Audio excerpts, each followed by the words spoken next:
Welcome, everybody. My name is Austin Hamilton, also known as the Porn Coach, the coach of porn. We really dodged a bullet with that whole TikTok ban thing, didn't we?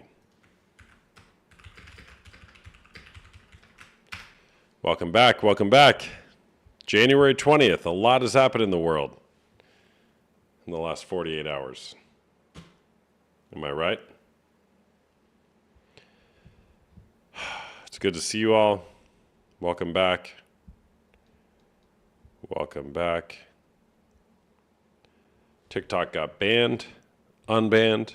It got a 75-day gift from the President of the United States of America. We'll see how long they actually need to get a deal done. Hopefully they get a deal done. I hope so, at least. I like TikTok. I think it's fun. My name is Austin Hamilton, also known as the Porn Coach. And here we are to talk about porn. Charlie, my friend, how's it going? What's going on? Hey, buddy, you're my boy forever, dog. All right, great. Hey, you got to turn your camera on, bro. You know the rules. My camera's on, guy. Come on, hold it down. There it is. What's up, man? The sky. I'm kidding. That was corny. What's new, man? What's really new? Today is Monday. Mm-hmm. I got my LLC on Friday, so my goal is to become my own boss. It's almost Cool. like I have a boss. What are you gonna do? That's dope. But bro, what's interesting? It's I'm open-minded about it. I have my own office, everything, right? I'm doing supported employment. What happened? What happened? Oh, Charlie, sorry, bro. You can't be a Today Republican and a Christian. In my state, I have to show my ID to access the website. Camera quality, elite. I thought you were the VP. Hello, everybody. I look like JD Vance sometimes.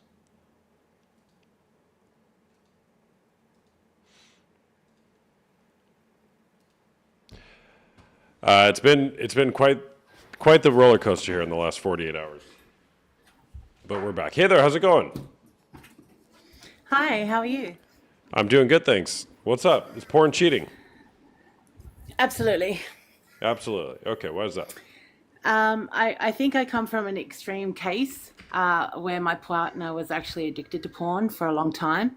I have just come out of a 30-year marriage to somebody who has basically used it for the whole time. Oh, And to the point where it would be a preference rather than put in effort in an intimacy with an actual human being.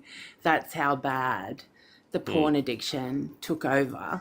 And in my circumstance as well, we both came from dysfunctional childhood. So I think it was his way of coping with what he went through in his own life. And he used that to kind of self-soothe or yeah. whatnot. It literally was there before I met him, and I met him when I was 14 and he was 15 years old. Oh, wow. So it was already in his life, and I didn't even know until I was already a teen mum with him, and our daughter was 6 months old. And then I then went on 30 to marry years? him a few years later. Yeah. Yeah, I went on to marry him a few years later, but I did say to him before we got married, if this is going to be an issue, I can't marry you. And he assured me, oh, it was just a thing and he had control and he could get rid of it. And I literally have been abused through it for the last 30 years. So, listen, Sorry to hear I that. think that it's up to the individual. Oh, thank you. I think it's up to the individual couple, but I don't see how it can be positive at all. In my opinion, pornography is for kids and people who haven't got a partner or are learning about their body or whatnot, and it's not even a Kids? great What do example you mean for kids? education. What do you mean Well, kids? teenagers and things that who don't have anybody. I don't I don't think that porn Yeah, well, should yeah, replace a but human here's being. the thing: is if you say that, then what happens is what happened to you. Well, yeah, of course. I mean, I'm actually trying to see how porn has a place at all, to be quite honest. And I'm trying to not be Do you think it biased has a from place? my own position. What is that noise in the No, background? It sounds like you're at the zoo in like a bird cage. I'm sorry. I mean, the only thing I can say is I'm in Australia. It's very hot here today, and I have an air conditioner, and that's all that's in the room with me right now. But Okay. I just turned it off, so hopefully that Okay. helps. Well, that's all right. I mean, all right. So no, So, I don't. If you look at the industry, you look at the abuse going on with the industry, who's in the industry, how it is the whole thing about pornography is mm-hmm, pretty abusive. mm-hmm, So look, I'm not someone that's going to go look because of my circumstance and what it did to me and what it's done in my life that I can speak for everybody. I'm not speaking for anyone but me.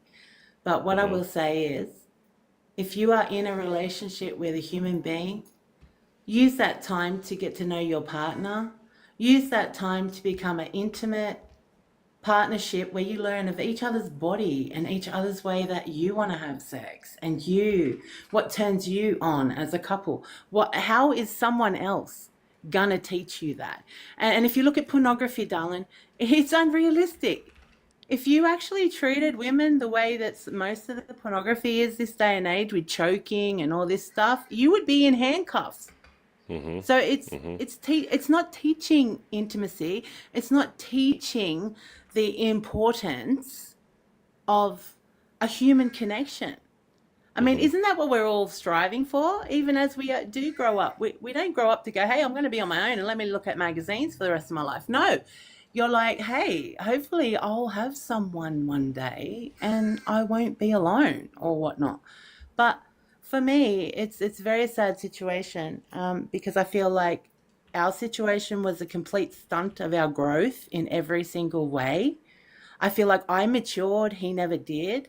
I felt like he doesn't even know my body 30 years later. Like, Yeah. Yeah. and That's then why when I I'm do curious. get that Why did you time, stay around for so long? because okay, I also came from traumatic sexual abuse and things like that in my own journey. Mm-hmm. I met him really young after I just lost my father really young when I was 12 years old as well. I think that we had a toxic bond and connection. Yeah. I think that to be quite honest and in a summary, I think I held on because in my life growing up, everyone gave in so goddamn easy. Mm-hmm. And I feel like I used to think, hey, I want my kids to have this family I never had. And he's a damn good father. And even that makes me feel like a double-edged sword because it's kind of like, well, how can he be a great dad while he's abusing their mum?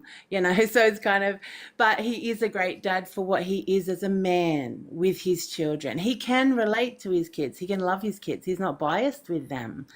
But Mm-hmm. for some reason, he has taken all his anger and this is my opinion. He has taken all his toxicity out on his abusive mother situation as a child, and he has and that lack of growth and healing has left him constantly doing a cycle with me where he actually treats me or does what he wish he could have at the time. That's how I feel.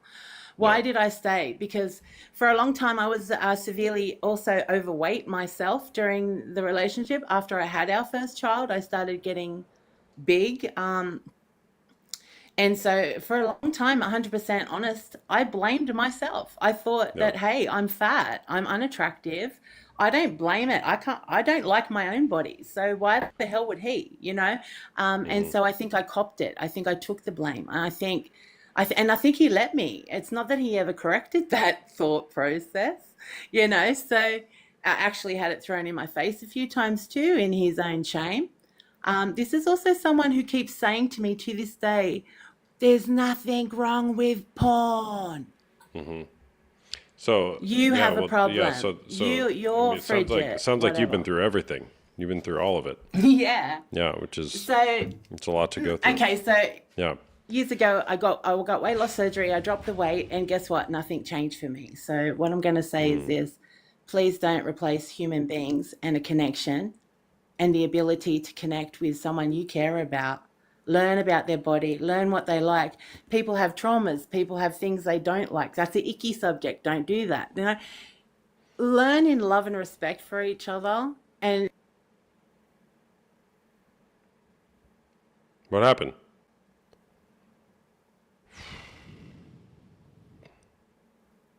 Okay. That's the second time it happened. Okay. Hey there, what's going on? Hey man, how are you? I'm doing good. Is porn cheating? Is porn cheating? I don't think so. You don't think so? Okay, tell me more. Um, I'm surprised. Where did she go? Is there only one I don't know. person's allowed? This is my first time being on since TikTok was revived, so I think there's some weird stuff going on. Oh, okay. Yeah, because I can't even turn my camera on, can I? I don't know. You might. Oh, you should be able to. You have 20,000 followers. Yeah, it's on. Is Yeah, porn yeah. cheating? You can't see me. No. Oh, there you are. Okay. Is porn cheating? I would say no. I'll stand my ground with no. Okay. Why is that? Um, because I guess I would not be mad if my girlfriend or wife was watching porn and masturbating. As long as they want your connection, then that's all that there is to it. Like, Okay. I would never choose porn over my mate, but it's always something to spice it up. And I shouldn't even say that because I am newly divorced. So, but All right. that's Do you watch porn? yeah. When Well, I you were don't like when you were married, did you watch it? Nope, and not with her. And honestly, I don't sit and watch it. I just use it. What's the difference? Well, I'm not going to sit and watch beginning to end when I could I could just watch like 30 seconds of it and be done. That's all you need. 30 seconds. All right. So how long were you married for? 10 years. 10 years. Okay. And in 10 years, when you were married to that woman, you never watched porn? With her? No. No. In the me, 10 my- years you were married to that woman, did you ever watch porn? Yeah, I'm sure once in a while. Well, you said you didn't watch it. But again, no, use. I don't know. Maybe I'm not your best candidate. No, yeah, I don't care, man. I don't care where you're at with it. I'm just curious. But you're all over the place. Did either you watched it or you didn't? Yeah. Okay. The answer is yes. Okay. Got it. How often did you watch it when you were married? Twice a week. Twice a week. Okay. So twice a week over 10 years, it's roughly That's a very 500 weeks. It's about 1,000 times. So about 1,000 times when you were married to that woman, more than 1,000, you chose to watch porn. But you said you didn't do it in replacement of her. What were you doing it for those 1,000+ times you chose to watch porn? to relieve myself. So you went and masturbated while watching other women have sex over 1,000 times when you were married to relieve yourself. Why'd you get divorced? Because I had so much love with Pornhub. Are you a musician? And Pornhub took me down a rabbit hole. It made me watch men on men, women on women, and the cats and kings. And then we went down the bestiality. I said, Oh, that was kind of amazing. All right, where'd that other person go? That Jenna, are you still there? I don't see in the list. That was kind of amazing, though. Oh, I don't know, but we're back, Danielle. We're back. Hey, can you guys hear me? I adjusted my microphone a little bit. Do I sound too loud, too soft, just right? He's back. Hey, you're back. That was very nice. Are you a musician? Yeah, sure. Are you still there, man? Yeah, can you hear me? Yeah. Can you turn your camera back on? There you are. I'm trying. Okay. I'm happy to have a conversation, but I can't just have you singing at me. Although it was a beautiful. No. I'm not Yeah. a singer. Okay. All right.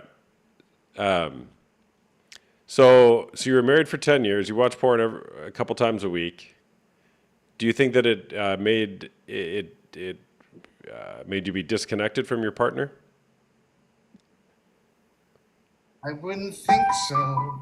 Oh my gosh.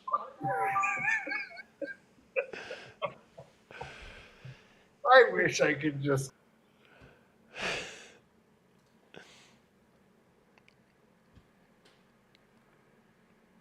I should get a piano and do that whenever I talk to people. Just ask my questions. We'll play. Okay, hey there. Sorry about that. I'm sorry. I literally got booted or something. I haven't been booted since the Yahoo days. Oh wow. All right, so you were saying 30 years, a bunch Yeah. of trauma on both your guys' sides. What's next Yeah. for you? Divorce, I think. Well, I thought you already got You divorced. can only. No, I'm in a separation right now, and I have Oh, been got it. separated for 11 months. In Australia, you have to be separated for 12 months with no contact, no physical contact, nothing, before you can even ask for a divorce. Got it. Interesting. I yeah. didn't know that. Yeah. So unfortunately, you can do it in 10 minutes, but it takes you so long to get out. But It takes 12 the months only and 10 reason minutes. yeah. So look, the only reason I do say that there's no other way out is I can't work with someone who doesn't think there's really issues to work with. I can't do anything with someone who's not mature enough to want to go, I have an actual problem and I'm willing to deal with that. I often see people don't understand what it's like to be through betrayal trauma. They don't even know betrayal trauma. They don't even really think that pornography has an addictive quality. And so often I say, well, would you tell me the same advice if he was a heroin addict? Would you tell me to go home and suck it up if he was just doing a bit of heroin every night? Because this is a junkie mentality. Addiction's addiction. It doesn't matter if it's washing your hands too much or picking your nose. Addiction's addiction.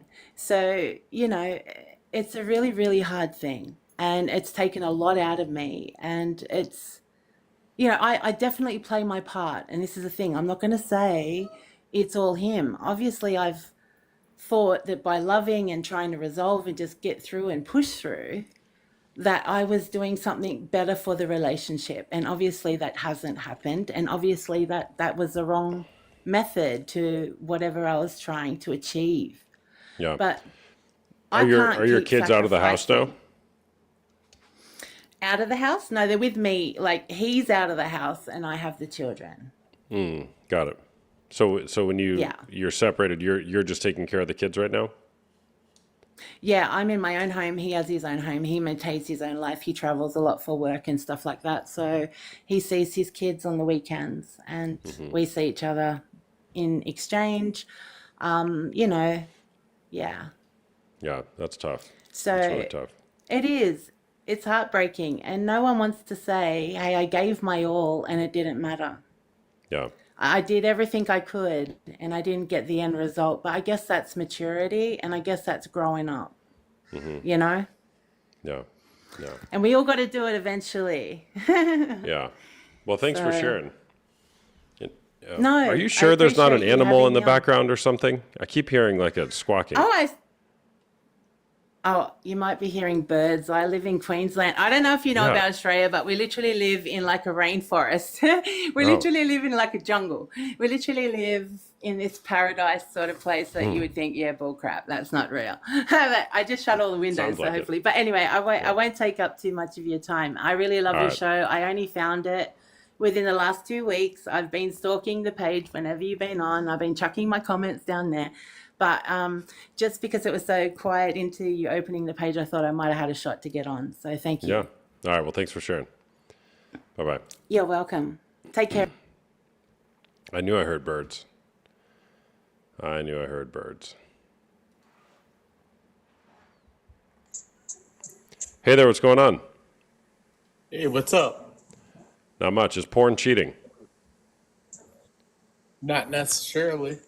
Not necessarily. Okay. Tell me more. Well, if I go, like, let's use the last example. If I go on a business trip and I watch porn and I masturbate, is that cheating? Are you married? Yeah. Is your wife there? No, but I've never cheated on her in 24 years. Here's the question I would ask her is, hey, if I'm on a business trip, if I masturbate while watching strangers have sex, would you think that's a problem? Well, how do you think she would respond to say that? Adamantly, no, that's not a problem. It's not a problem. Okay. What did you say to her on your wedding day? I will, through thick and thin, through good and bad, through lust and love, baby, I will always love you. You always love her and only her? Yes, absolutely. Got it. Is there a carve out in there for lusting after other women? Yeah, for sure. Got it. So your vow didn't have an exclusivity component to it with regard to sexuality with your wife. We're all human. What does being human have to do with it? What does love have to do with it? Everything. Yeah, well, guess what? I love my wife. We've been married for 24 years, and she doesn't have a problem with me watching porn. Got it. So I'm curious, if you love your wife and you've been married for so long, why do you masturbate while watching other women have sex? It's awesome. What's awesome about it? You can just fantasize. Fantasize about what? Porn? About having sex with other women? Yeah. Okay. And what's awesome about that? It's different.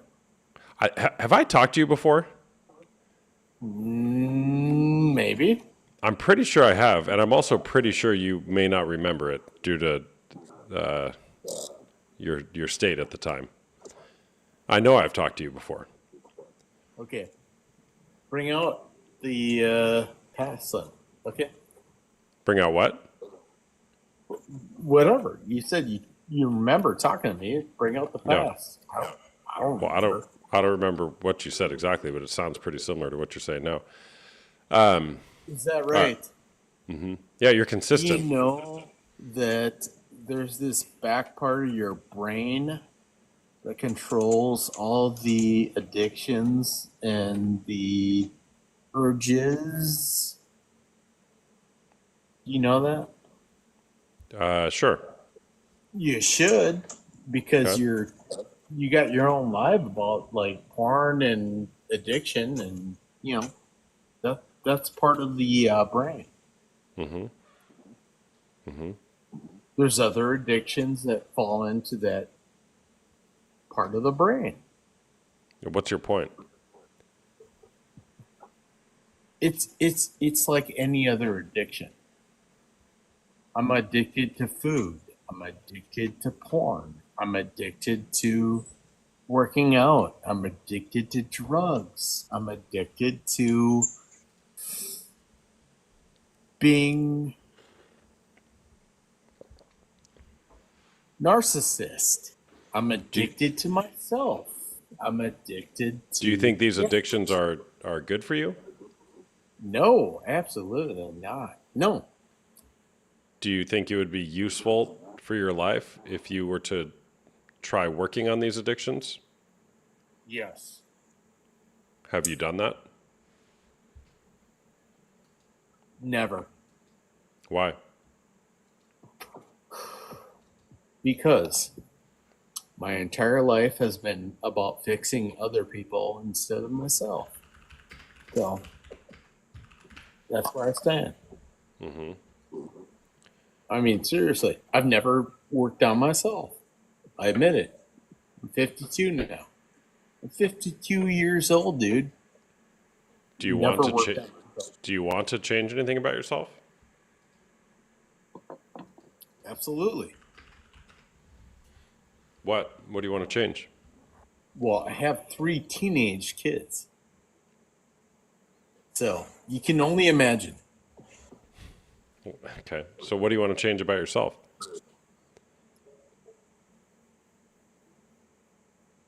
Self worth, self dignity, like being a good person. I mean, just living. You know what? Living life like everybody should. No worries. You only live once. Well, that's not reality, unfortunately.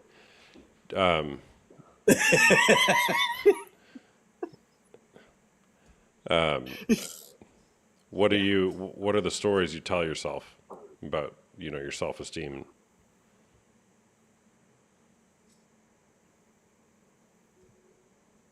I don't tell stories about my self esteem. I have no Beliefs. idea. Like what beliefs do you have about yourself that you want to change?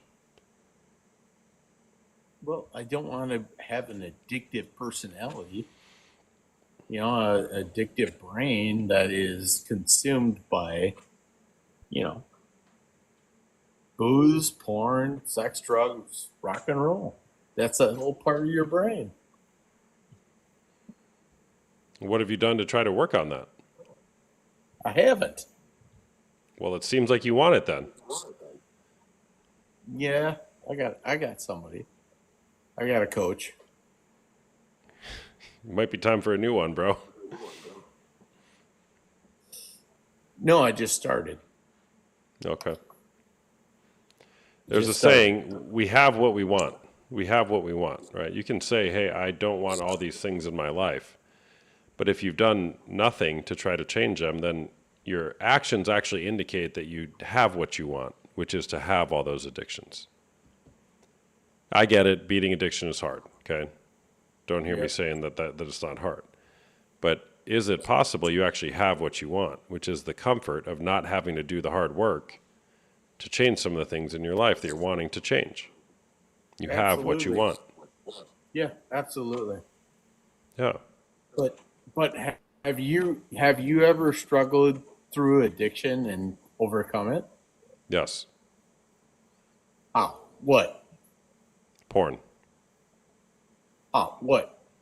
Explain. I started watching porn when I was about 12 until I was about 32 years old. Ruined my life, ruined my marriage. And then I got serious about working on it. And it's been 7.5 years and I haven't looked back. Life is way better without porn.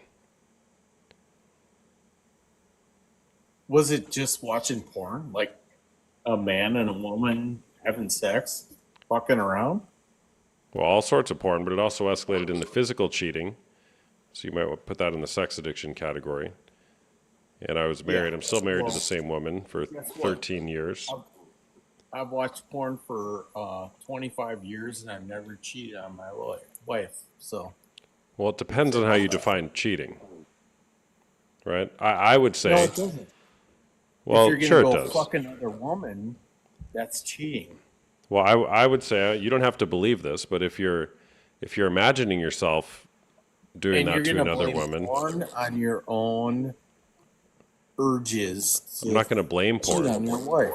You not cheated gonna on blame your porn. wife. You're I'm gonna not blame blaming- porn because of I'm it. not Yeah, blaming- you are.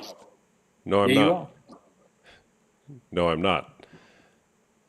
I literally said 0 words that would indicate I'm blaming porn. So what are you blaming? I'm not blaming anything. Blame yourself, not porn. I'm not blaming anything. I can take responsibility. Yourself, not porn. That's your whole Oh my gosh. charade. No, you asked me. You're making the assertion that porn isn't cheating. I'm saying in my orientation, I think it is. You don't have to believe that. Because you cheated on your wife. No. Because of I did. No, I didn't say that. You're using those words. you cheated on your wife because of porn. Is that an assertion you're making, or are you claiming that I said that? I'm claiming that you said that. Okay, And I didn't. It's an assertion. Okay, I didn't say that. You can make the assertion, that's fine, but I didn't say that, nor do I believe that. You cheated on your wife, and that's the root of the problem, right? The root of what Not problem? porn. Not porn. You The, cheated the on root your of wife. the root of my problem is way deeper than either one of those things. Well, But I have not, nor would I ever make the claim that I cheated on my wife because of porn. I would say cheating, or my porn use was cheating on my wife, and I physically cheated on my wife. Both I've of been those would be married true. for 24 years, and I watch porn, and my wife watches porn. Mm-hmm. And we're fine. And I've never cheated on her once. Mm-hmm. Okay. Yeah. So All right. what do you got to say about that? Tough guy. But I would ask the same question I asked before. How are the things in your life working? And you said you're basically addicted to everything under the sun, and you're not wanting to change, or you're wanting to change it, but you're not taking action to do so. So No, I talked about the addictive part of your brain that takes over. We all have that. I got it. But it doesn't have Some to be people that are way, man. addicted to food. Yeah. Yeah. Some people All right, hey, are I'm addicted- gonna move on because I don't think you're sober minded, and as I recall last time we talked, it just got circular like this as well. So thanks for I sharing, just man. put We'll see you next down time. the smackdown. No, you didn't.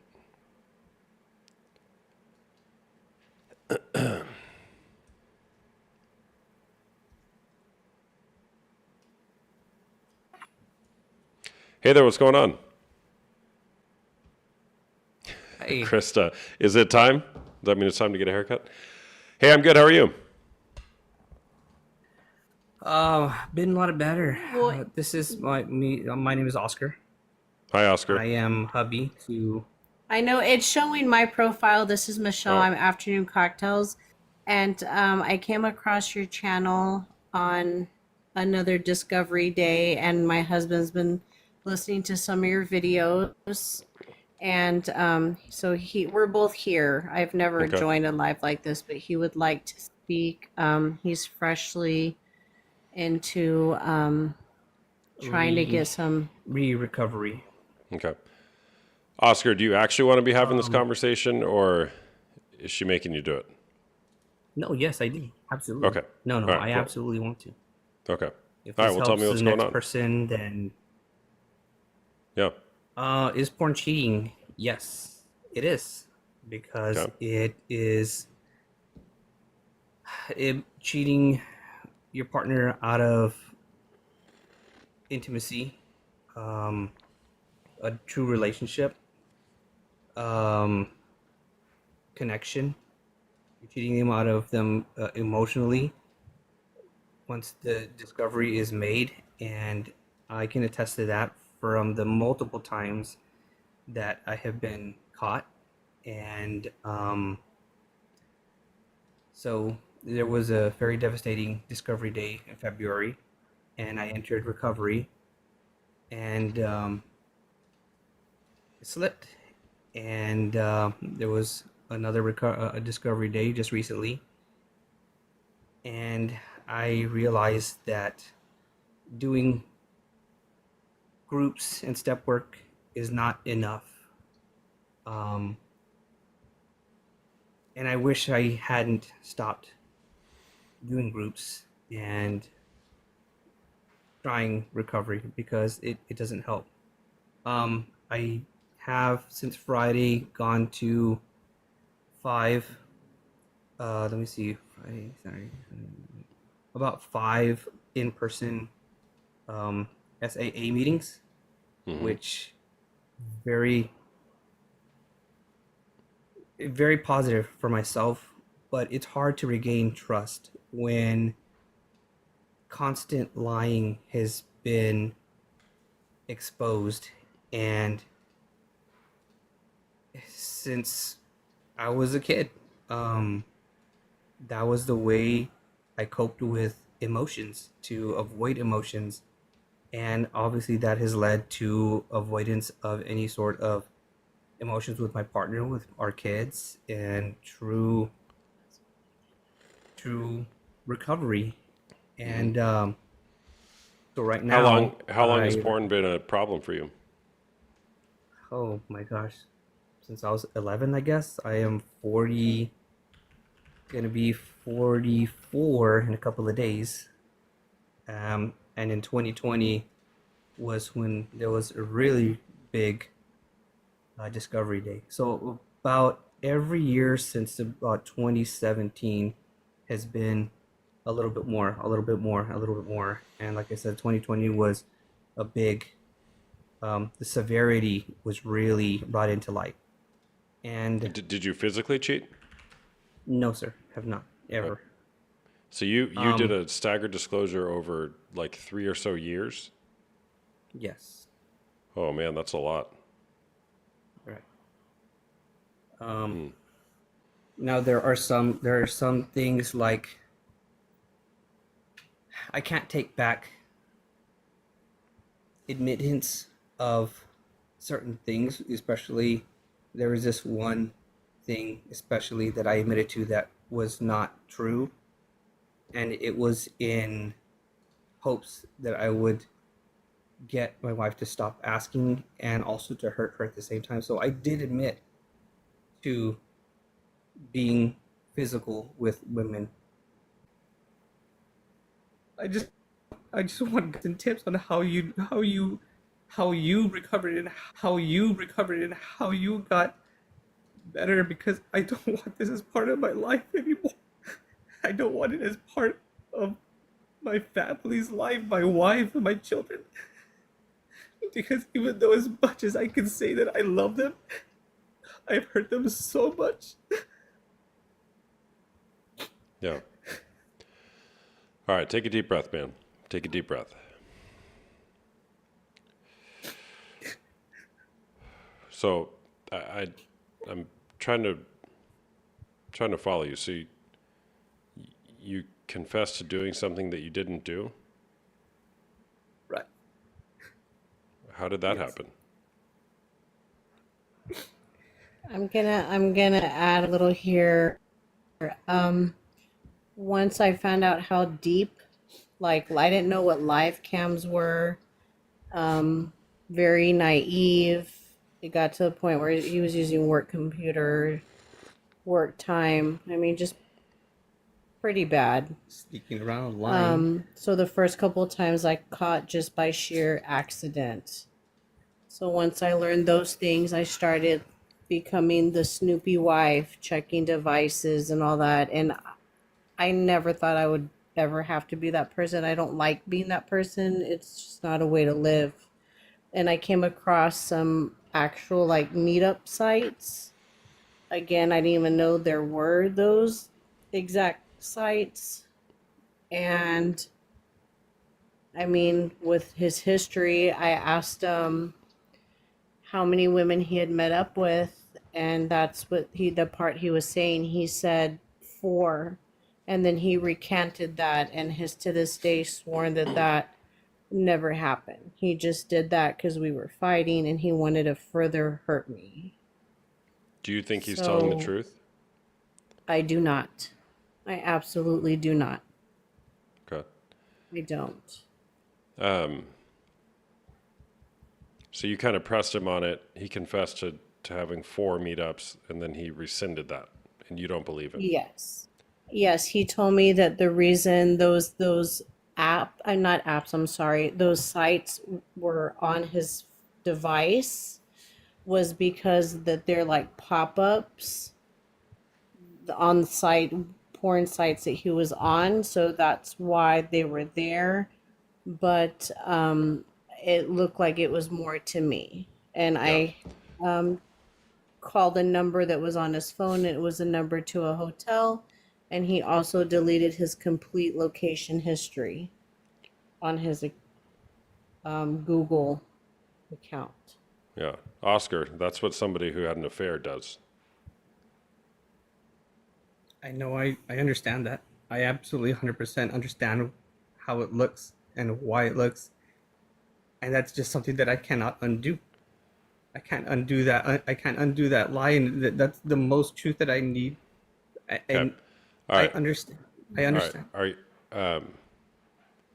would you be willing to take a lie detector test on whether or not you have ever physically been with anybody else other than your wife since you have been married tomorrow? Would you do that Yes. tomorrow? Yes, absolutely 100%. I would. I've actually Okay. asked him that before because I listened to this other lady that I found several months ago, and she did that with her husband. Yeah. So do it And I tomorrow. He said he'd do it. Why wouldn't you do it?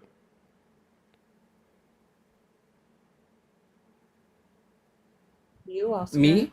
Yes, No. you. I'm not the one lying. You, Oscar. No, I said yes, I would.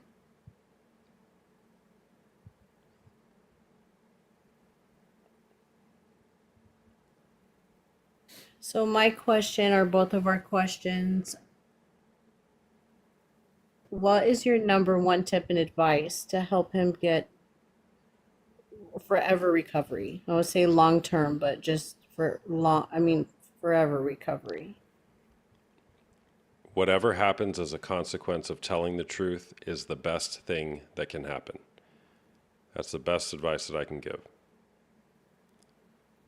Whatever happens as a consequence of telling the truth is always the best thing that can happen.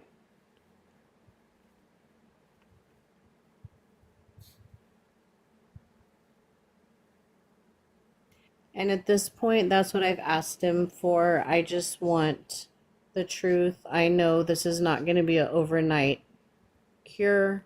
It's going to take work, Yeah, well, maybe for look, the rest of his look, life. it does. So everything else happens downstream from there. But I'll just look. I'm not here to make you guys feel good. I'm here to tell the truth. Okay. Right. Is it okay if I maybe irritate you guys, Sure. particularly you, Oscar? Yeah. I don't know that you're lying about physically being with other people. However, something doesn't smell right here, man. Something really doesn't smell right here. I don't smell the truth. And neither does the understand. chat. I don't know if you're looking at the chat, but zero I people am. in the chat I am. have said that they think you're telling the truth. Like I've seen about 150 people say they think you're lying. It doesn't mean you're lying, by the way. I told But it- him if we were presenting this to like a jury and I had actual screenshots that I used to have, nobody believe would me. believe him. There's no way. There's no reason why location would have been deleted. You're right. Totally. And if actual physical cheating occurred, I'm 100% done. And we've been married 18 years and have 5 children. Yeah. So here's the thing is it sounds like, Oscar, you've kind of dabbled around in these SAA meetings. They're useful. And it's like putting a Band-Aid on a compound fracture. It's a good place to start. But if you're really serious about this, you know, a phrase I like to say is how much time and how much money are you willing to throw at this, man? You asked me what I did. For the last 7.5 years, I have spent so much time and so much money on changing my life. Thousands of dollars a year, sometimes tens of thousands of dollars in a given year. Hundreds of hours a year, sometimes thousands of hours in a given year. If you want to see what's important to somebody, look at how they're spending their time and follow the money. A couple free So I SAA have meetings. presented- Yeah. So I have presented bank statements. We have a joint account, and there's never ever been any sort of money No, trail that you Oscar, no, you're there were missing it. PayPal Go find it. transactions. pay, what are you going to say? There hasn't been any money you spent on sex stuff? Is that what you mean? Correct. Okay, you're missing what I'm saying. Go find a really good therapist, a CSAT. It's going to cost you That's between what I'm $150 and $300. You're not trying. You're not trying. If you were trying, I you just would have left a already had message- one. Right. I just left a message for a CSAT today, like about an hour ago, because I got the Okay. name of a really good CSAT from one of the SAA members, several actually. How long have you been in SAA? I started in February, but February of what year? this past 2024.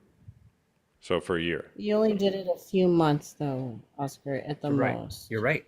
I did do it a few months, and then I stopped, and I failed at sobriety. You're still, I think, kind of manipulating what you're saying here, though. You're saying I started in February. No, you did it a couple times in February, stopped, and continued your usage and your lying and your all of that, and were caught a week and a half ago. So afternoon cocktails. didn't- What's your name? Did you tell me your name? Michelle, Michelle. Michelle, before this stuff happened, have you experienced him as not telling the truth with you in the history of your marriage? our entire marriage. Okay, so now can I ask you a real tough question? Ask me anything.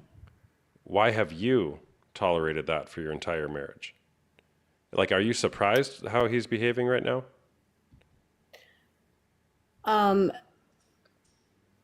Without going into further detail, this last discovery, the manner that he was doing it in, in the daylight, children in the home, other things that he did confess to, does set it aside from the other times. Am I surprised? No, because there were signs and I could tell. He just, the way things he didn't do, things he was doing, I could tell. But we've invested so much. We have a home. Like I said, we have 4 children. I've been a stay-at-home mom. There's lots of factors into why I've stayed. And each time I have hope that he is going to get better, that he wants to get better. Didn't you And say you had I 5 do- kids? Yes. You just said We have 4. 4 together, and we have 4 kids together. Yes, when we met, I raised have a them. little boy, Okay. but he's raised him since he's been 4. But I love him, but I am tired of loving a man that's lust after any and every woman that he can find. Yeah, so what makes you think he's going to start telling the truth now? Honestly, I don't know that he is, and I don't believe him, not at all. I have to prove it to her. Oscar, is there anything you're not telling her? Is there anything you're withholding her? No, every lie that I've admitted to is the truth, and any truth is construed as a lie. I mean, obviously, like, So why were you looking up whatever it was, hookup sites, and then hotels, and then deleting your location history? Why'd you do I that? wasn't looking at hotels, and I was not visiting meetup sites. I've never signed up for any meetup sites, and I never visited meetup Well, sites. whatever it was she said, I don't remember the exact detail. You said, Yes, Michelle I found something. meeteup sites on your device. That is I understand. absolutely true. I understand that. And he's saying that they were there because they were pop-ups. As advertisements, technology, the way technology He knows the leaves a way foot- technology is, and I don't leaves think a that would footprint. happen. okay, what was the And thing on about the a lot of- hotel thing? I don't even. I went through aware his of it. phone and screenshotted all the numbers that didn't have contact names, and I called them, and one was to a hotel, and it was during the day when he should be at work. Absolutely no reason to call a Got it. hotel a local hotel. So why'd you do that, Oscar? I didn't. I don't even remember calling it a Okay, hotel. okay, I mean, Oscar, look, I don't care. I don't have a dog in this race, aside from my know. people being in happy relationships. Who made the call then? If it was on your phone and it wasn't you, who was it? I don't know. I don't know the date. I don't know the time. And this, I have no idea. I mean, it could have been a legit call for whatever reason. I don't know. I don't. Okay. What about the location history that was deleted? So How'd that happen? this was in 2020. Just when tell I was- him. Just tell him what you told me earlier. Why was it deleted? What was your reason for deleting the only proof that you had that you were at work and home? Why would you delete that? From that moment on, I wanted to show that I was everywhere where I was saying that I was. From that moment on, when I deleted it, I said, I "Look, wasn't worried this-" from that moment on. I wanted to know the past of where you were been. It wasn't from that moment on. I understand. It was the past that was in question, and you deleted understand. it. You're right, and I understand I should not have done that because that would have saved me. That would have saved so much. I did not do it out of fear of being discovered anywhere where I shouldn't be because I've never been anywhere where I shouldn't have. Then you would not have deleted You're that. right. You're 100% right. And I understand that. I understand that that's something that I cannot take back.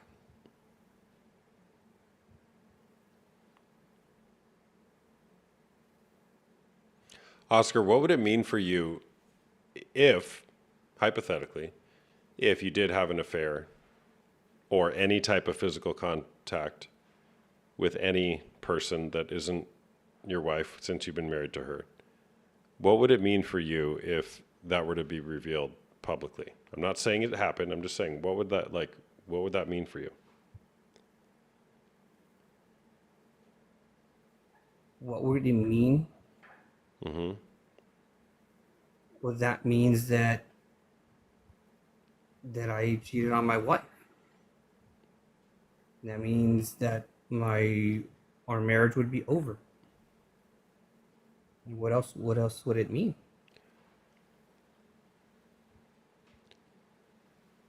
Michelle, would it mean your marriage is over? Absolutely. Okay. So here's the thing. He has zero incentive to tell you the truth about that. I have plenty of incentive. Well, okay. My opinion is that he has zero incentive to tell you the truth Right. because you've already told him what will happen. All the evidence that we have here, and I'm just a guy that talks about porn on the internet, okay? All the evidence we have here indicates something happened. We don't know the extent of it, but something happened. And if he did it, it's a no-win situation for him. Because you've already told him the marriage is over. And look, I'm not saying you're wrong for that, by the way. But just look at that. That's why ultimatums really don't work. Right. So where can I try to find like this lie detector test deal? Well, what city do you live in? You don't have to be specific, but where do you live? Austin. Just Austin, we're in the Texas. suburbs of Austin. All right. Austin, Texas, lie detector for infidelity. There you go. Precision Polygraph of Texas. Liedetectortest.com. Texas Polygraph Counselors. Lie detector tests in Austin. Fidelity polygraph texting. There's like 10 million results here on Google. So I would just go put in the name of your city, lie detector, specifically for infidelity. Okay. Now again, lie detectors can be beat supposedly, right? But at least it's a start. Usually the threat of doing a lie detector is enough to get him to tell the truth.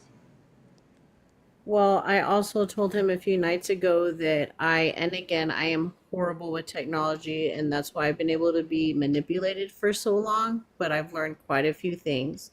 And I learned you can see off your router, what your Wi-Fi has been, everything's stored on their incognito mode or not. So I told him the other night I was going to figure it out or get someone in here to pull up that. And he said, all right, sure, go ahead. Well, then 2 days later, he confessed to doing things on this site called Scroller on our living room TV. Our Michelle, here's the big old thing. screen TV. Here's the So, thing. Again, you might know. not like this, but I think you already know your answer. You already know what happened. And I actually don't think you'll leave if you find out he had an affair. I think you want to say you will, but I think you deep down you know the truth, but you don't actually want to know the truth because of what it might mean. And this is pretty common. Like you're just as stuck as he is. I'm scared. I'm scared to death. I mean, there's a lot more to it. I don't want to go into that, but we don't. My parents are gone. I don't have any family. I mean, it's that kind of that situation. I do love him, but it's just completely destroyed me, and I still have Totally. a small bit of hope, and I feel stupid for it, but I see he could be a really good man if this was not in the way.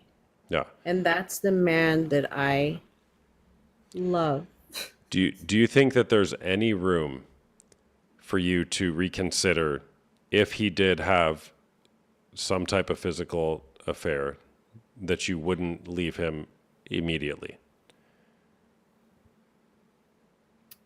I wouldn't be able to answer that, but I think at this moment, I just want the truth. And once I had the truth, and if there was a way that I knew I had the full truth, I would deal with that at the moment. But Yeah. I'm very torn. I'm very torn. I mean, it sounds obvious. I read what people are saying here, and I have thought the exact same thing. There's no way he would have deleted anything. But then there's a part of me that sees tears, and it's just the manipulation. Well, look, again, I'm not here to make you guys feel good. I'm here to tell the truth. I felt manipulated by those tears earlier. It's just feedback, Oscar, okay? Yeah. I got compassion for you, bro. And Thank you. I felt manipulated by those tears. So what I'm also hearing, Oscar, is if you just tell the truth, and again, this isn't just because I'm hearing it from her. This is because this is how this works. I do this all day long. The truth is always a step forward. It is never a step backwards. Right. In every When- case, what- it's a step forward. What about the times when the truth is perceived as a lie? So then what? Still the truth. I mean, but that's my own doing. I understand that. I did that. I am at fault of that. I caused that. I caused the distrust. Yeah, but you did it by lying.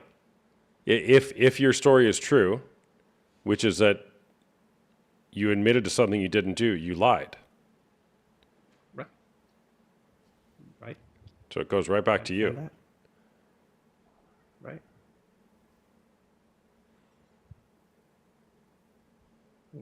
That's me having to take accountability for my choices and for Yeah, but Oscar, look again. This is way bigger than your relationship with Michelle. Okay, again, you guys might not like that, but this is like what I'm hearing here. If my intuition is right, again, I'm not calling you a liar, but again, something doesn't smell right here.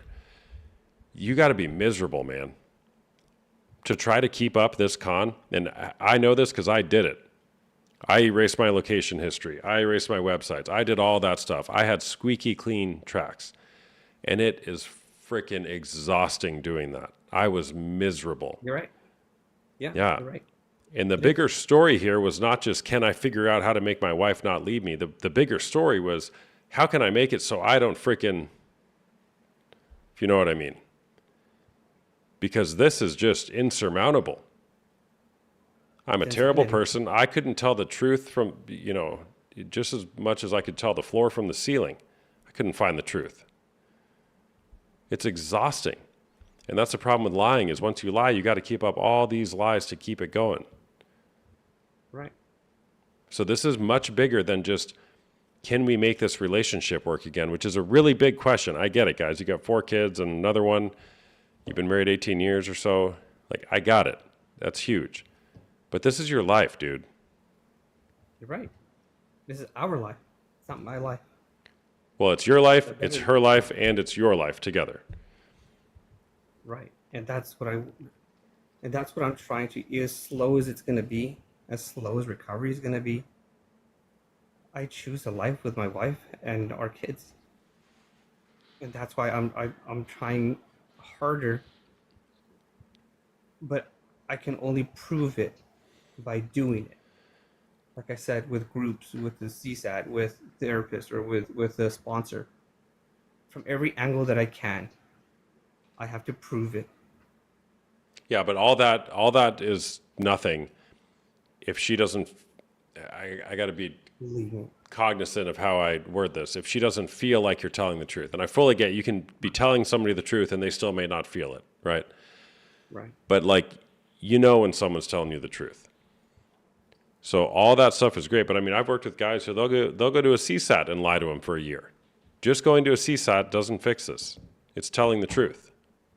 You're right. But it would be a good step, right? Again, so I'm gonna land the plane here with you guys. You know, in this case, you did ask for advice. Like I would probably pull a page out of Doug Weiss's textbook. He's written a ton of books on this, or one of Doug Weiss's books. Lie detector once a month. And Michelle, you got to be freaking. I mean, lean on the person who's facilitating the lie detector test. You got to be a detective when you do this thing. Notice how I'm phrasing these questions. Have you ever had a physical affair or any other sexual contact or advance with any other person, male or woman, since you have been married to Michelle for the last 18 years? That's how you word the question. You don't say, did you have an affair? Okay. Have you ever, since we've been married, done this or any similar type behavior, right? You got to, I mean, again, I'm not an expert in this with the lie detector thing, right? But you got to freaking put your lawyer hat on for that. Yes, animals count as well with any other person or animals. And that's not a joke because I've had people, well, never mind. So I would do that, man, and go get a CSAT. This is going to cost you, man. Look, there's no right way to do recovery, but for how deep you are in this, man, you got to prepare. If this doesn't cost you 5-10 grand a year at least, you're probably not doing enough. That's just a good litmus test for you. You need a real good CSAT. She probably needs a real good therapist. You probably would benefit from something better than your typical SAA group. Maybe an intensive, right? Go spend $3 grand, $5 grand on a weekend intensive. I could refer you to some. Intensive. I went and got an assessment for an intensive outpatient program, and I'm still waiting for communication for that as well. When did you make the initial contact on that? A CSAT is a certified sex addiction therapist. It's like the therapy designation of a specialist in porn or sex addiction. Yeah. Right. Or find yourself a good coach. The intensive outpatient, for the intensive outpatient therapy, I went last Tuesday, I believe, and I'm trying to get insurance information as far as that. Bro, stop with the insurance. Write the check. Write the check. Just find somebody. Dude, you're waiting. You're waiting on the therapist to call you back. You're waiting on an IOP. Dude, if you haven't left 10 voicemails with 10 CSATs saying, I need to start today, what's your rate? I'll double it if you'll take me today. Dude, I'm not saying you literally do that, but that's the intensity you got to have for this. My life is too important. I need to work on this. Okay. If you don't pay for it, you won't value it. Okay. That's why a lot of people, they try to wait for their insurance to cover it, but they just don't care because they're not invested.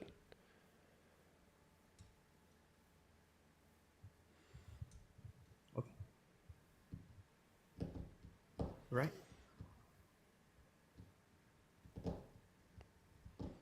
Okay. All right. Yeah, I have family that is willing to pay money. So yeah. Oscar, you have to pay. You have to be the one committed to it. Don't take your family's money. I mean, do it if you want to, but it's the heart of it. If you want to know what's important to somebody, follow the time they spend on it and the money they spend on it, not the money their family spends on it for them.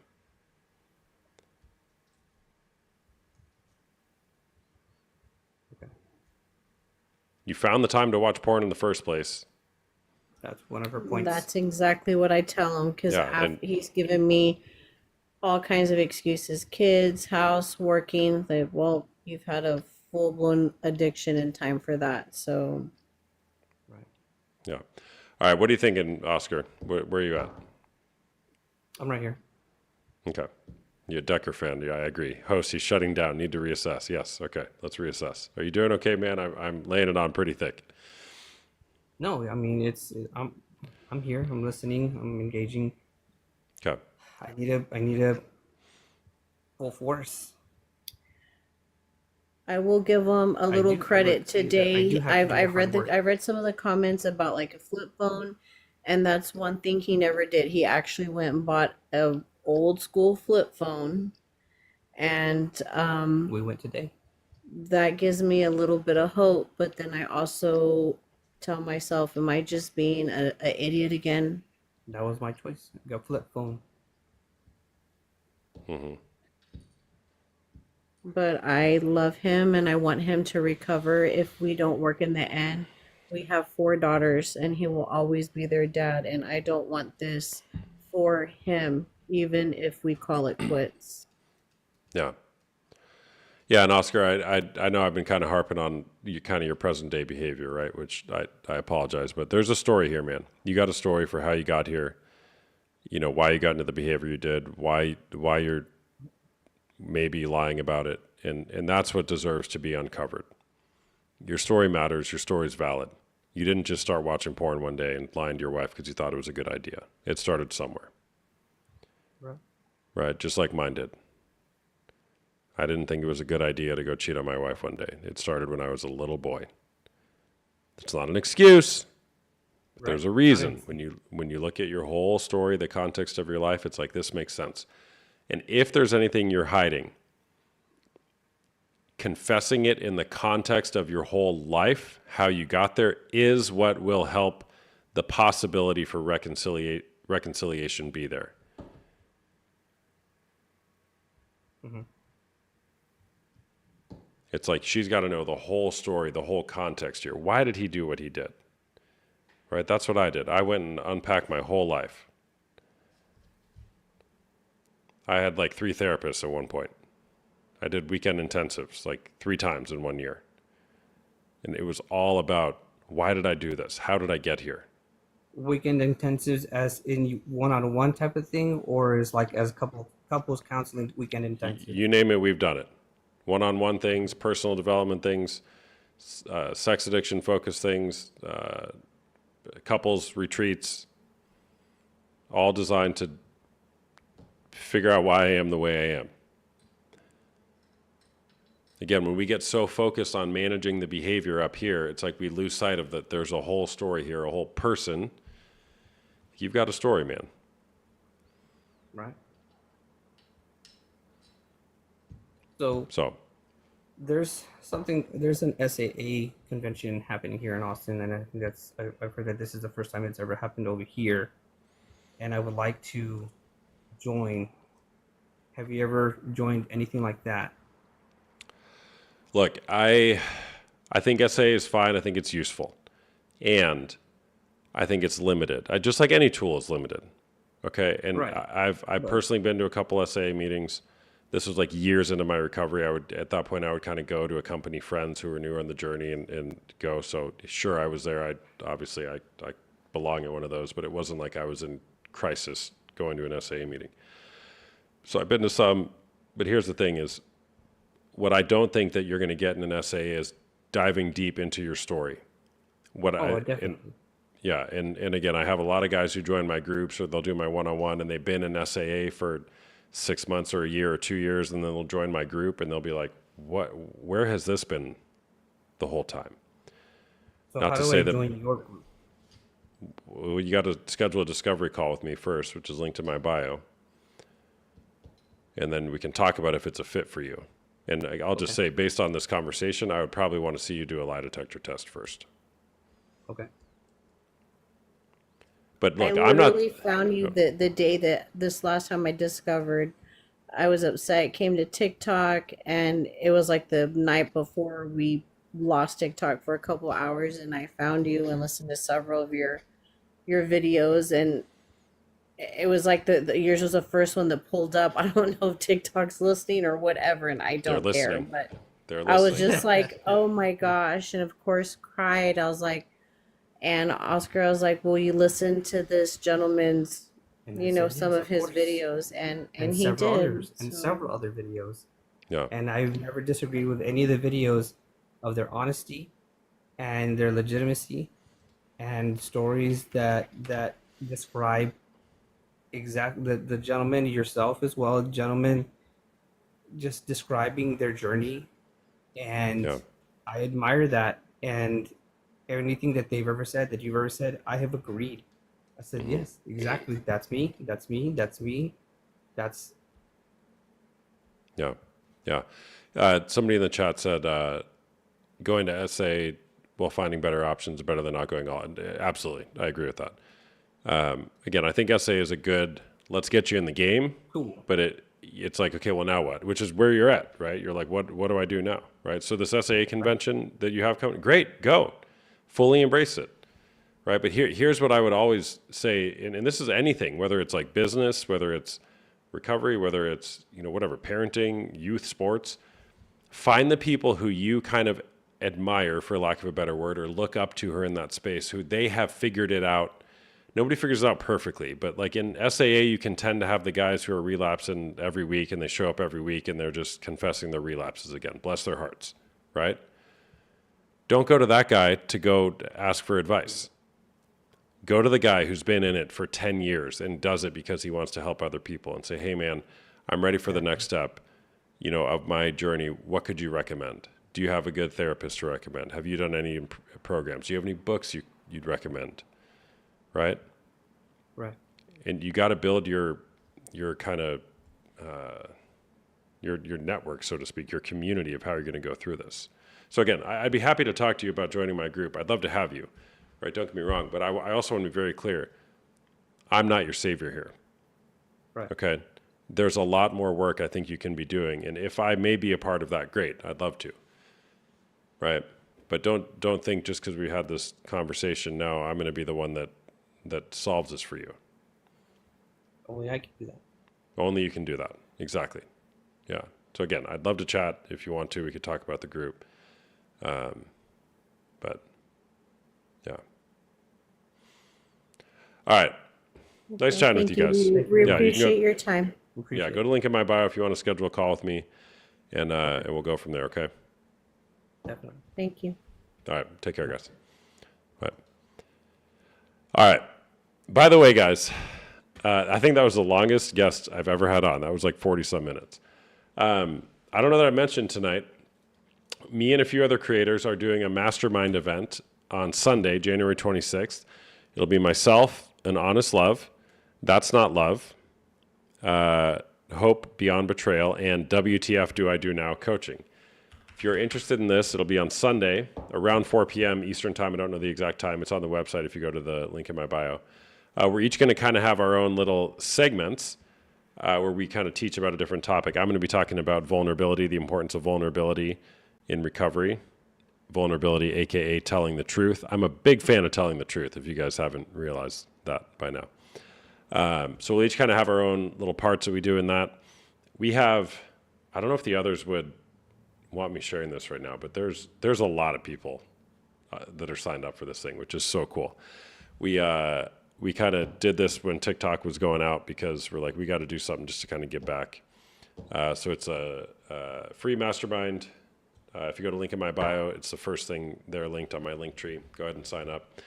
And again, I'm a coach. I do one-on-one coaching as well as group coaching, both for men dealing with porn or sex addiction and women dealing with betrayal trauma. If you're interested in joining one of my groups, we meet on either Tuesday nights or Wednesday afternoons. For the men's groups, and the women's groups meet on Tuesday nights. I have one women's group. They're $99 a month.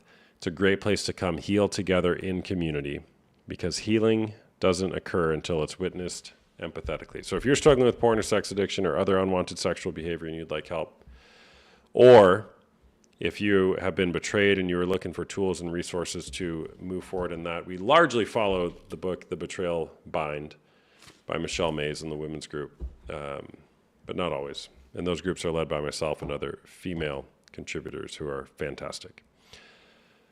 So, that's a lot of words. Somebody said, where did you get your PhD? Harvard and Oxford and Yale and Stanford. Harvard, Oxford, Yale, Stanford. I have 4 PhDs. Glad you asked. Okay. Who's next?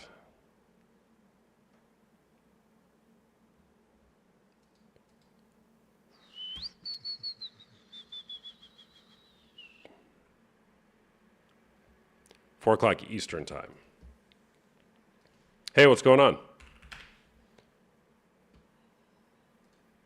Hello.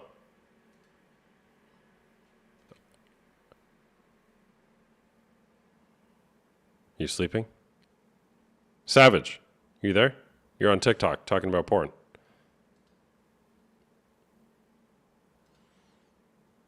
I think we got a sleeper. It's actually 3 p.m. Eastern time. My apologies. 3 p.m. Eastern time. Sleepers are the best, aren't they?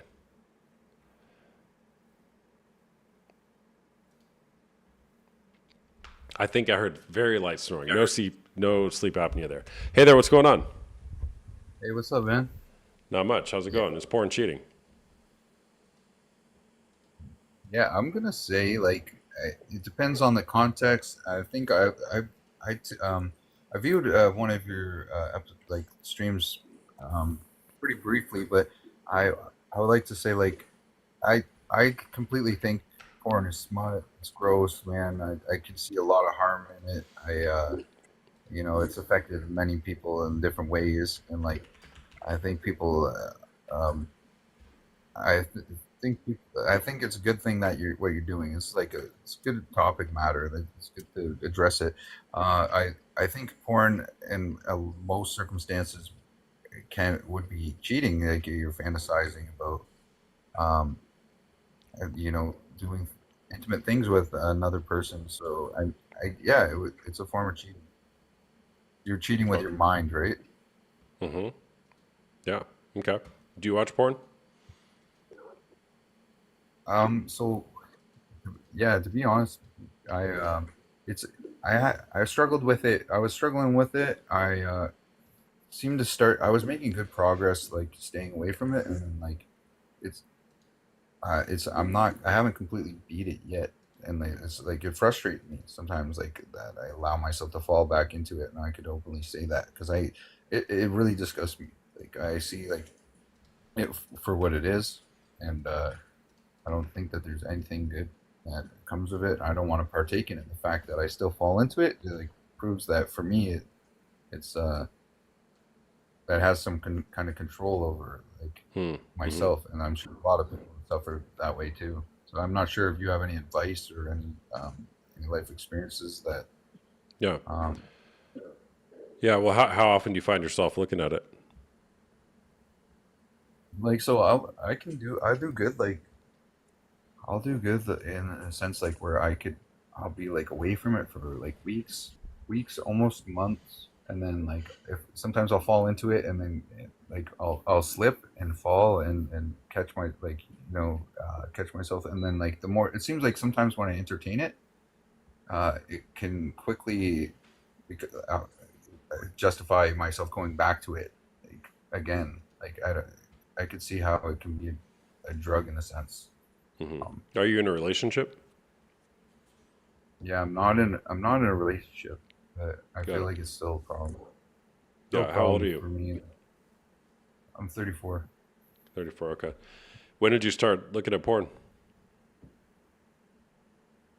So pretty young. Like I remember being a kid and being introduced to porn by like a friend of mine, like like pornographic novel or like a magazine or something, and like having like cards. So I was like really young when I first was introduced to it, and then like also like I would stay up late and watch a show.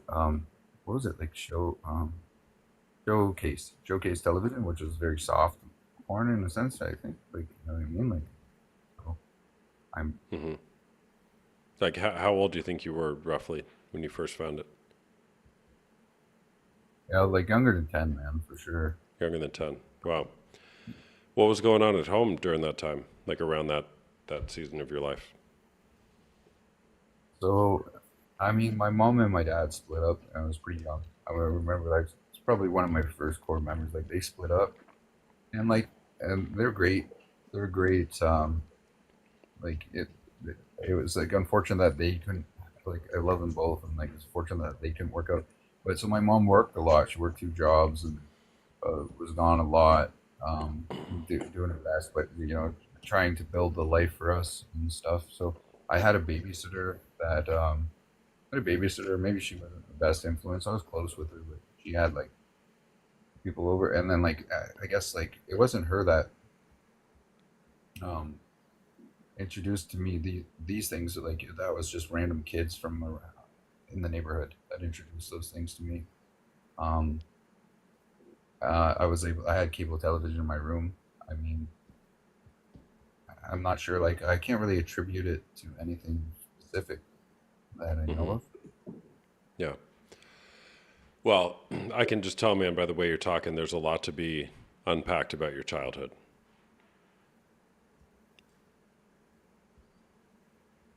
So yeah, is that like was that a case? Yeah, sure. Yeah, that's safe to say. Like I'm sure there's a lot there. I mean, Yeah. yeah, I'm sure. Like I'm not sure if that's a common occurrence or is that often something you're relating? Well, it's Like, common in every human being who's ever lived on this planet, yeah, yeah, in my for sure. opinion. There's no Yeah, perfect family system. yeah, man. We do the best we can, right? Like, some hopefully, yeah, Yeah. hopefully we do. Well, and it reminds me, I had this conversation with the guy the other day, and I said, "Did you have any trauma in your life when you were a kid?" And he said, "No." And then he proceeded to go on for about 15 minutes talking about all sorts of traumatic events. And I go, "Man, let me just spoiler alert, you don't have to agree with this or not, but you just described like 3 or 4 or 5 majorly traumatic events in the life of a child. And the question I asked you was, did you have any trauma in your life?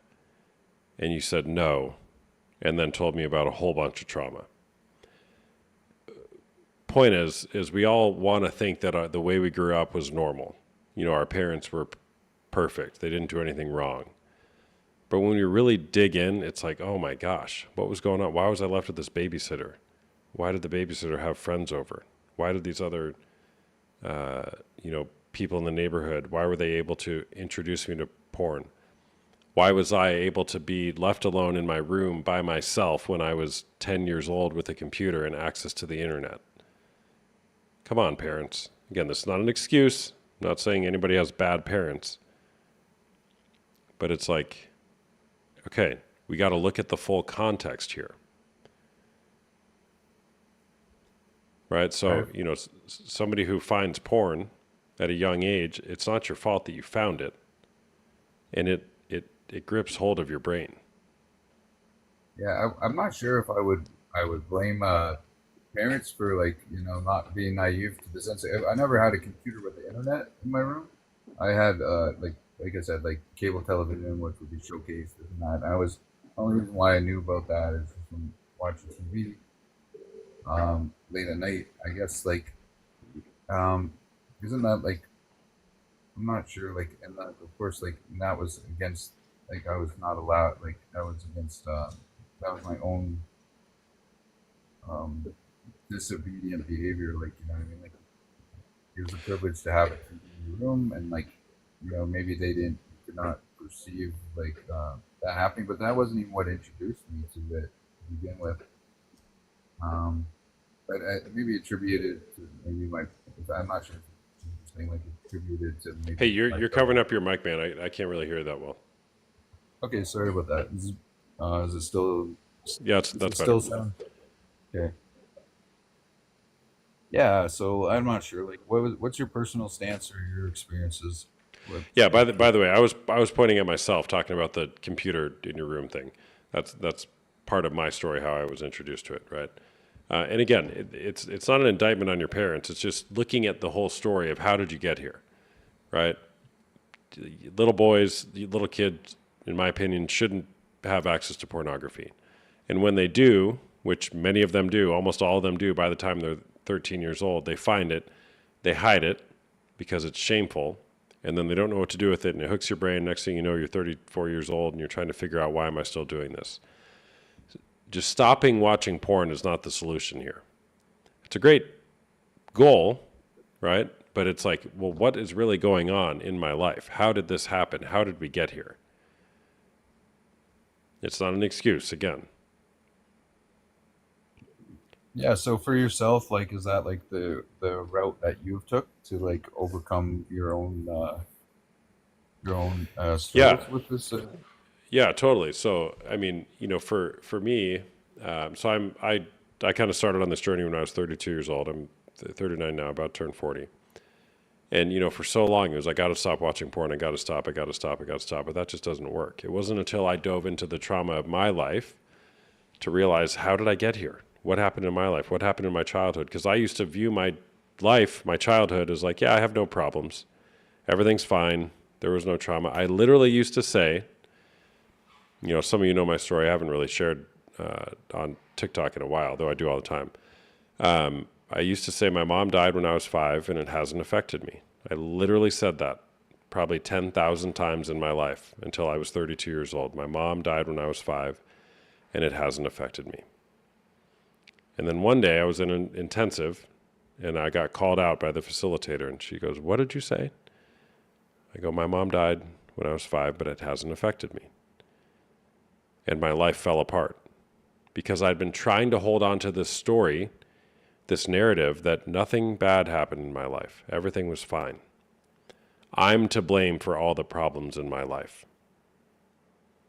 Well, let's just look at my story. My mom died when I was 5. That is devastating. It is cataclysmic for a kid at any age, any person at any age, but especially a young kid. Right? So fast forward. Yeah, thank you. So fast forward a few years, I find pornography. Well, that feels good. That fills the hole in my heart that I've been trying to fill for so long. Pornography made me feel really good. It served as a tool. It was a coping strategy, but not a very good one. Right? So again, it's unpacking that story that really allowed me to say, well, it's not that I'm just watching porn and cheating on my wife at 30 years old because I think it's a good idea. It's I've been running away from pain for my whole life, and I didn't know how to deal with it. Porn was one of the ways that I ran away from that pain. No, I can relate to that, man. I honestly, when it boils down to it, my own experiences can be similar to that too. I've recognized it as a coping mechanism sometimes to deal with stress and dealing with things. And yeah, I'm sorry. So, No. I mean, like, I would never, in your circumstance, I would never wish on anybody, and so I'm, I'm glad that you're on a pursuit to on a journey of healing. It seems like that's what brought you here, right? Like, it's like you recognize these things in yourself, and I'm not sure if I'm not sure. I would want somebody. I mean, I would. If, I just know, like, that would be hard for anybody, especially a child at such a young age. So, Yeah, well, and here's the thing, man, is you have a story too, right? We all have a story. All of our stories are valid, right? It's not about comparing stories or whose trauma is better or worse, right? We all have a valid story, and that stays with us, right? So what I would assert to you is that anybody who views pornography, I mean, of course, it can become habitual, and then you just can't even figure out on the surface why you're looking at it. but there's a story deep down of what you're running from. I would just say, people watch pornography to fill some sort of void in their life, to fill some sort of pain that they're running from. And to truly heal, to truly have lasting healing, is to figure out what that pain is and heal that pain, heal through that pain. You can try all the tips and tools and tactics and NoFap and, whatever, 30-day challenge here and there, No Nut November. That stuff doesn't work, in my opinion. So there's a lot. I mean, can I just the only so I agree with you, and my experiences have been similar, and I agree with you in the sense like that, it can very often, probably most commonly, or more often than I realize, is like that's common that people use it as a coping mechanism, to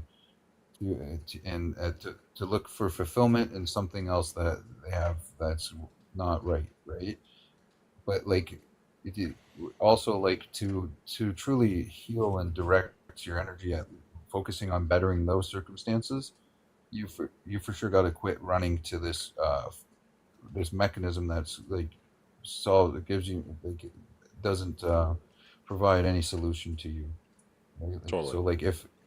So like to beat it, you have to reject it and like use discipline into, and like those attempts, like people using those things, like I don't know what NoFap is or all this other stuff, but I feel like the less you feed into this mechanism, you'll have a less isn't it, like for yourself, I feel like when I'm fighting it, like the more that I reject it, and the less it seems to hold over me for some time.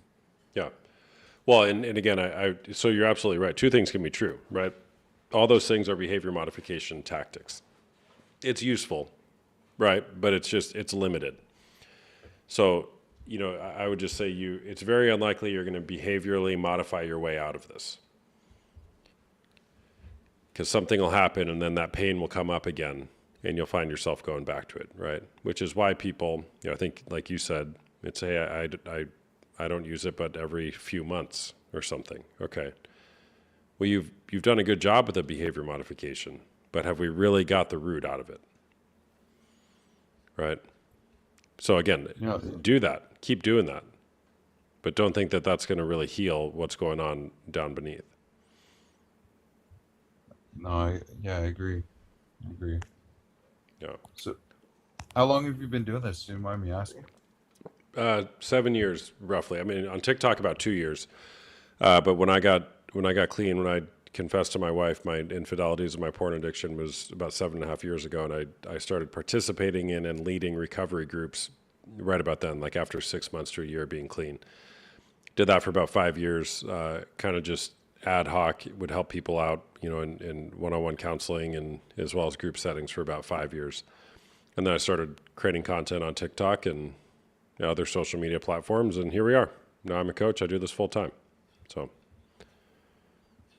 Yeah, man. I think it's a great pursuit. Like you have opportunities to really do some good here and help people make a real difference. Be able to help people to repair something that it seems like so many people are struggling with. Man, I've seen it on Reddit. I say I was not, until recently, I was not aware of like how many other, like how vast the multitude of the amount of people that this affects. Totally, man. Magnitude of how bad it affects people. Yeah, for sure. You're asking the right questions, though, man. And there's a book I recommend. It's called Unwanted by a guy named Jay Stringer. It's in my opinion the best book on this topic. It really gets into the heart of the issue. So I'd highly recommend that book if you're interested. It's on this specific topic, or is it? Is it? Yeah, it's called How Sexual Brokenness Reveals Our Way to Healing. Okay. Yeah. No, I appreciate that. Yeah.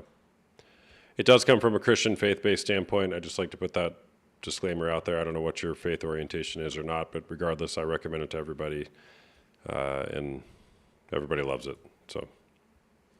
Yeah. No, yeah, it's actually yeah, that's something that I'm a Christian. I'm a Christian that's right now falling short, and I'm new to Christianity. I've always I believed in something else, something higher than this, but circumstances have led me to the Christian faith in my life circumstances. So that's my stance. I know that's not everybody's stance, but for me Yeah. personally, that Yeah. So, by the way, you're a Christian that's falling short, so that means you're a Christian. I, I, so yeah, it's almost like if I'm struggling with this, and that means that I'm not. I know I'm like it's hard to claim to be a Christian when like I've seen the glory and I've seen glory and all the goodness of God, and then I guess I feel guilty, like that I it's hard for me to proudly claim to be a Christian while I'm sitting here having this discussion with you. Is what I'm saying. Yeah. Yeah, man, you got to get that out of your head. For all have sinned and fallen short of the glory of God. The goal's not to be perfect, bro. The goal's not to be perfect. If you were perfect and didn't have any sin, then I'd be worried. Yeah, no doubt. Yeah, like something's not right here. No, I get that, but like, I think like I could be putting more effort into like, these matters because I mean like I see it for what it is. Like it's like I see it as a Christian standpoint. I see it for what it is, and like it's the magnitude of how bad it is serious, man. I'll look in this book, but Yeah. I'll definitely. Yeah, look in the book, man. If you want to do a one-on-one private call, you can go to the link in my bio and do that. Love to chat, okay? Oh, that sounds good, man. I appreciate that. That'd be awesome. Yeah, sounds good. Okay, sounds good, bro. Thanks for chatting. Thank you for thanks for what you're doing, man. Yeah, man. Bye. See ya. Oh, guys, aren't we glad that TikTok didn't get banned? Aren't we so glad? Well, actually, okay, it got deferred 75 days. By the way, I'm not getting too excited, but it got deferred by 75 days. Trump's is going to try to make something happen, but we got 75 days. Oh, you missed me in Australia, so you were still live there. I tried the whole VPN thing, but it didn't work. Can I put more people in the box? Maybe. Maybe. We'll see. I'll be right back. Hold on.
All right.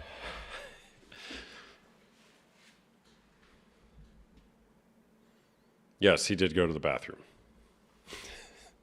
I was thinking about it the other day. I got to stop with the whole I got to go potty thing. But now I just did it. So if Austin ever went on a road trip together, we would never. Dude, okay, Daisy Dukes. You want to know if anybody questions whether my wife loves me or not? She got me for, I don't know if it was for my birthday or on a road trip, but my wife got me, you guys are going to love this for those of you who know me. She got me portable urinal bags for road tripping. It's the best thing ever. I could drive for days with these things. Days, I'm telling you. You pee in it, and it has like these water-absorbing beads, and it doesn't make a mess or anything. It's unbelievable. She put them in the glove box. It's true love. It is true love. Yes. So we would get somewhere as long as I had enough of those bags. You can't go outside when you're on a road trip. Gatorade bottles don't work that well because they tend to be messy, and then you got to deal with it. And then it can smell, and if you splash a little bit, nobody likes that. These urinal bags, man, I'm telling you, just go on Amazon. Urinal bag. Oh, they're the best. They make them for women as well. There's gender neutral ones, and $10 for how many of them? 12. $10 for 12. They're the best. Now I need them for TikTok Live. Yeah, I'm not doing that on TikTok Live. Like hooking the thing up. No, that's too risky.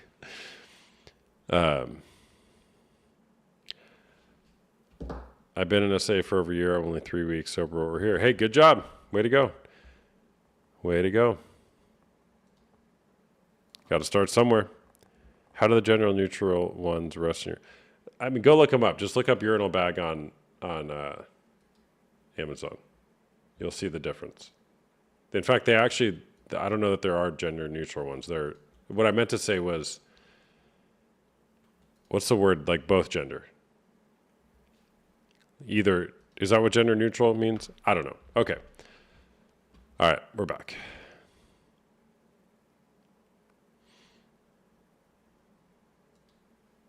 Just get depends. All right, pick a random person here. Give me a follow if you guys don't follow me already, by the way. Right up there, if you like my content. And also, TikTok's days are still numbered, technically, so the links to my other platforms are in my bio. We're currently live on YouTube. 0 people are watching there. Currently live on Twitch. 1 person is watching there. So needless to say, I need some help getting these streams going on other platforms. This person's not there. Would anybody, particularly people who like follow me, would somebody be willing to make me a thumbnail for YouTube, for my YouTube lives? Like a thumbnail that has my logo, which you can take from my website, and like, is porn cheating? Something provocative for YouTube to where when people are scrolling, because it doesn't say anything on YouTube. So if somebody wants to do that, in like DM it to me, or if in my Discord, send it to me. That would be awesome.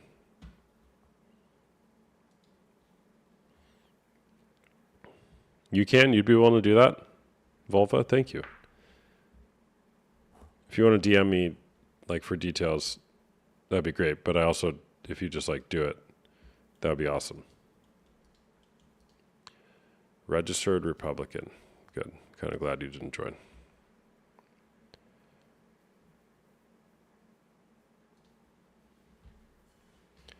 The camera is slick. Thanks.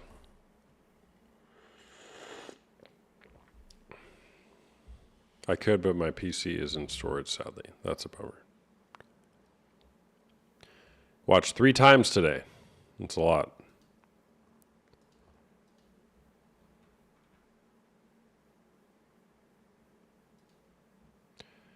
Okay.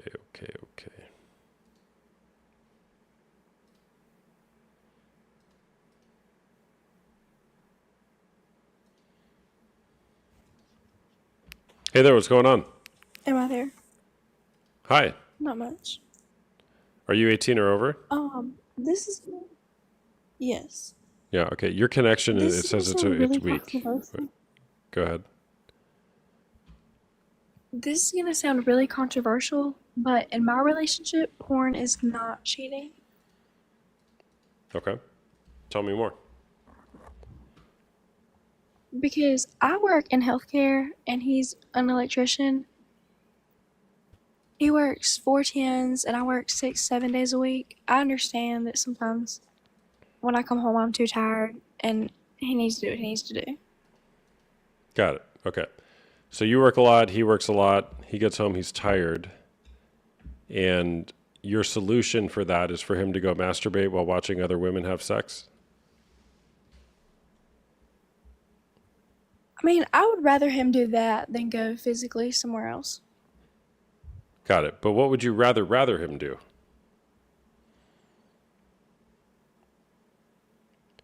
Honestly, rather than bugging me for it, because when I get home 9, 10 o'clock from work. Got it. Okay.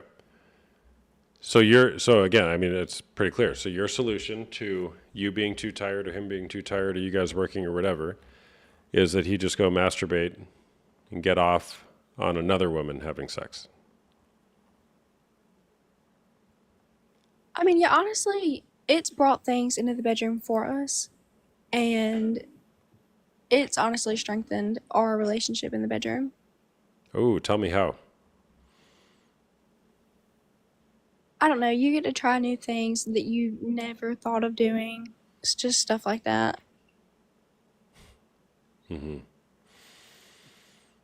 It's strengthened your relationship in the bedroom by watching porn. Because you're doing things that you Yeah, never would have thought of doing. You know that there's like this epidemic right now of men choking women in the bedroom because that's what they see in porn, non-consensually. mhm. If you're into that, whatever. But porn is a teacher. In my opinion, it's not a very good teacher. So, okay. Are you married? No, not yet. We've been together for 4.5 years. Got it. Okay. Do you want to be married someday? Yeah, we're saving up right now for it. You want to be married to the porn guy or somebody else? No, to him. I know for a fact that he loves me. Got it. How many women do you think he masturbates to, like on a weekly basis? Honestly, because I used to think it was a problem, but after everything, and I told him he could, it went down a lot. He honestly doesn't hardly do it anymore. How often does he do it?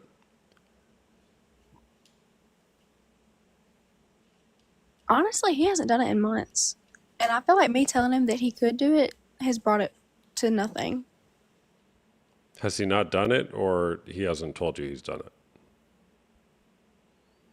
No, he really, like, we're honest and open with each other about this kind of stuff. Got it. Is he there? Could we get him on? No, he's actually not here. I'm out of town for work at the moment. Oh, got it. Has he ever cheated on you physically? To your No. knowledge? No? How often do you go out of town Yeah, for to my work? knowledge, but not usually, honestly. I'm usually at his house every night. Got it. Got it. Would you rather he not masturbate to other women have sex, or are you just like totally cool with it? It honestly does not bother me at all. Doesn't bother you at all. We're open with each other, we're honest, and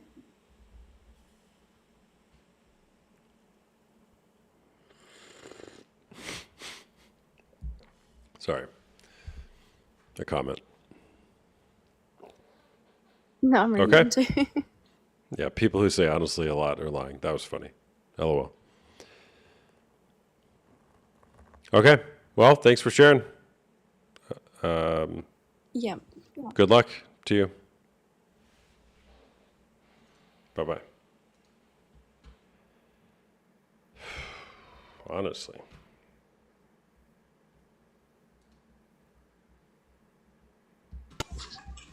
Hey, what's going on? Yo, good man. How are you? No, doing good. Thank you. Is porn cheating? I think so, yeah. You think so? Okay. Why is that?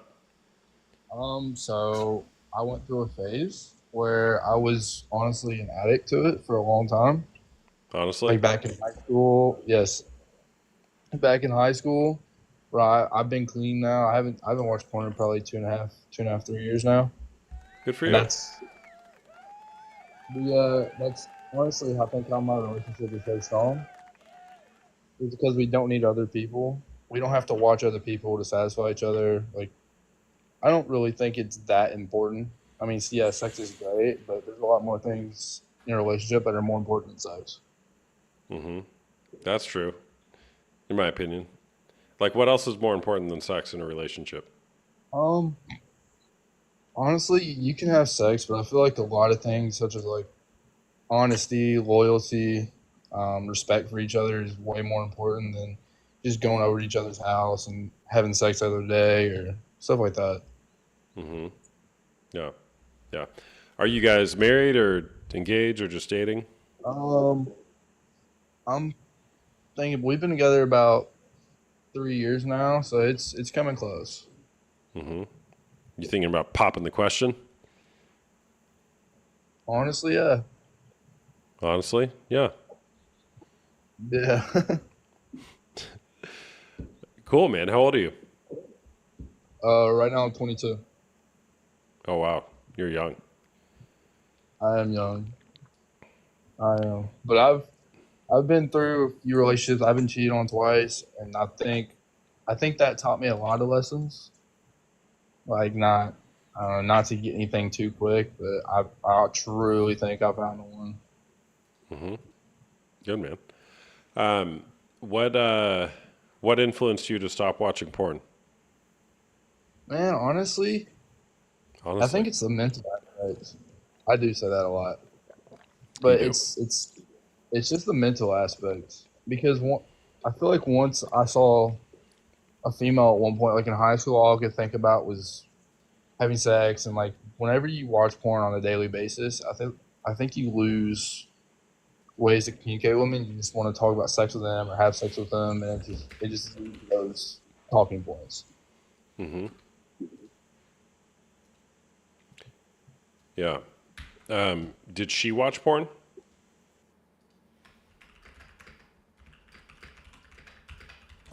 She did not know. Okay. Got it. Got it. Well, good for you, man. That's awesome. You're so young. And you haven't watched porn for I'm about 3 actually years, you small said? right now, so I gotta. Okay. All right, good. All right, yeah, to answer that call. See ya.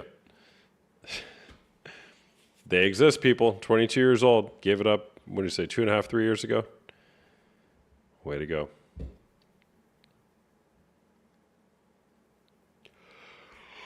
Oh, I'm so yawny.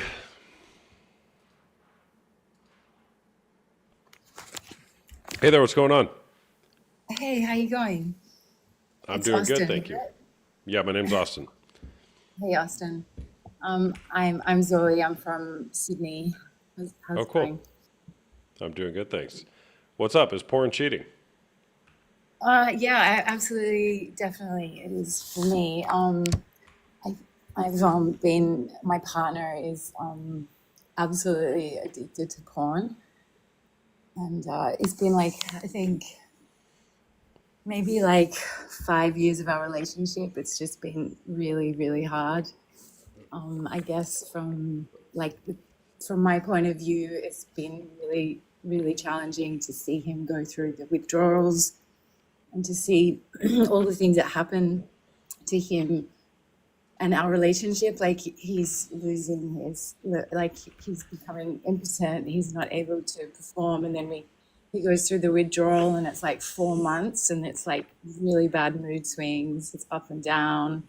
It's like and yeah, it's just taken such a toll on our relationship. um I'm super nervous. I've never done this before. So, yeah, and it's really hard because he's somebody who does have a lot of introspection, and I absolutely agree with everything you're saying, because for me, like, it is about going back into your childhood. I think we definitely all have trauma, and I know that he does. And he's done so much work in other areas of his life, but this is just like the really big one. And it just breaks my heart, because just to see him struggle so much all the time, and just the effect that it has on our relationship. And we have a really good relationship. We really love each other, and yeah, I All saw right, that so book. so you've known this for about 5 years, you said? Yeah, so we've been together for 9 years, Okay. and Does he want to yeah, stop? he does, and he's tried lots of times. Yeah. What has he done to try? Well, he started he's done the like withdrawal. He went and found out information about it, and then when I encourage him, he goes back into that withdrawal. But I don't think he's been doing it with support. I think he's Okay. just been doing it as like yeah. I don't. He hasn't actually gone to get help. This is why I suppose I've been coming in and checking out your feed a little bit lately, and yeah, he had a big open conversation with me about it yesterday, and yeah, it's actually just the most like I totally believe it's cheating because it affects me in every way. Like it's like I feel like I'm getting compared to all the time, and just I think he just gets really depressed. It's like he just like a darkness comes over him as well. Yeah. So And here's the it's thing: is and anger. who else in his life knows that he's struggling with it? I don't think anyone else. I don't think he'd probably even tell his mates, you know. Yeah. So here's the thing: shame festers in the darkness, but it can't stand being spoken to the light. So going it alone doesn't work. It doesn't work in this. You can't go it alone. Yeah. So there's a reason why he's been trying for 5 years, but he can't bring himself to tell anybody that he's going through this because it feels like it would be insurmountable to survive through that if anybody else knew. How do I know? I've been there, and that's just how this works, right? So he's got to tell somebody, right? Now he doesn't have to tell his friends right out of the gate, though he could. But getting some sort of help means, by definition, you have to tell somebody what's going on. It can be a therapist, a coach, a counselor, a support group, friends, whatever it is. But this story can't be contained. Well, if you want different results, if he wants different results. Healing doesn't occur until it's witnessed empathetically. That's when you heal. That's when you move forward, when you can have an empathetic witness to what's going on. So, if I Yeah, was... I don't think, Go yeah, ahead. I mean, I'm really empathetic and understanding to what's going on for him, but I don't think I'm the right person to help him. Exactly, And because you're helping him contain the story. It's now a secret that the two of you have, yeah, right? And he probably felt a little bit better once you knew, but like you're dying on the inside, right? oh, it's like, it's so bad. Like the effect on my life has been it's just taken so much away from everything in my life. Like I don't know how to explain it to everyone who's listening, but it's just absolutely devastating. Like, Yeah. and it's just to see how much pain he's in all the time. And I've experienced it. Like, it's not even fun for him anymore. Like, he's quite open with me. Like it's almost like, it's like manic, and he doesn't even get the rush from it anymore, but he keeps going, and it just becomes like, and it's just not even real. And the thing is we have such a beautiful, intimate connection where we used to, that was like so beautiful. And I know that as relationships evolve, like you get to have that more intimate connection with someone. But that's just been completely, it's just been completely destroyed, and to a point where I left for a while, and I'm just only just allowing him back into my life, but he's just gone on a real downward spiral. with it Are you all, guys so- married? No. Okay. Do you have kids? No. Okay. Okay. What are you hoping to be different? I think it's just for him to be happy, and I know that he's got all this trauma, and I think that it's definitely like the basis of that is him working through a lot of that stuff. But I think that this is his clutch within it. Like, this is the thing that it's the external thing that he feels good about. That he feels like that external power with it. Well, And sure, yeah. So has he started getting help to unpack his trauma? he has in some ways, yes. Okay. But he grew up in like a really like very stifling kind of cult religion, and I think when he got to a certain age, he was like he just went off the rails completely when he was young, and didn't have really any long-term relationships, and then we met, and we've it was beautiful. I think because I don't know, we had a great connection, and I just saw that who he was inside. Like I just saw that he's just really loving and soft, and I think he had a big hard exterior. It's like someone who's just in pain, but I think that love and support that I've shown him has opened him up so much. But yeah, I just can't do this. How I much? can't support him. Yeah. Okay, you can't. So how much more pain are you willing to tolerate before you take a stand for yourself differently? Well, for myself, like I've taken a stand. Like I left the relationship, and I just, I'm a very loyal person, and I just feel like love is bigger than fear, and I just think that I just feel like the right thing to do when you love someone is to be there and just like stick by them, I suppose.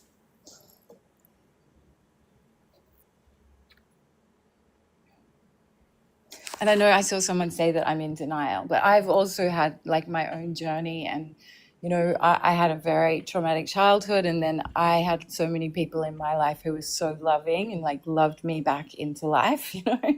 I just feel like there is that, like it's people do grow and change, and I can and I really care about this person. They're a big part of my life, and I just want to somehow try and be a support for them to get through this. And I'm aware of the implications that it's had on my life, and I do speak to someone about it, but I'm also just trying to find a way to be supportive and also have boundaries, which I'm trying to do. So I guess I was trying to come onto this forum to talk to you to see like what your opinion is of that, and like on how to support this person in the best way that I can. Yeah. How to support him in the best way that you can. Well, what are you wanting to create? I want to create. I get in what sense? Like in my life, or just in our relationship? Yes, either one, whatever comes to mind. I'm a very like traditional. Like I guess I really believe like in. I believe that relationships are an emotional, a spiritual, and a physical coming together. And I believe that we all have like what God's given us. Like we have what we've been dealt in life, our childhood traumas and things, and they become, when we look, and everybody has trauma, and everyone has a responsibility to work through that. And then it becomes such a powerful thing in our lives. It becomes, I call it my superpowers, and to heal from that and to help other people heal, I suppose. But in that, like, relationships are so are there to help us grow. Like if it wasn't for him loving me as well. What are you wanting to create? I want to create a loving, committed relationship in my life for both of us, And what does that mean for you? A loving, committed relationship. A loving, committed relationship for me is about having that spiritual, emotional, and physical connection where, it's about being able to be vulnerable, to be open, communication, and. Do you feel like you have that right now? I think we do in many ways, yeah. But this porn thing is is a big problem because I just see that he's in so much pain and he doesn't want to get to that next level. And I want to grow with him, but I can't, I can grow myself, but I feel a bit snagged because I can't, if he's not growing with me, then we're in trouble. And this is his big Achilles heel, this is the big thing for him. What if he never changes? Well, I have got to go. Like, I have to move on.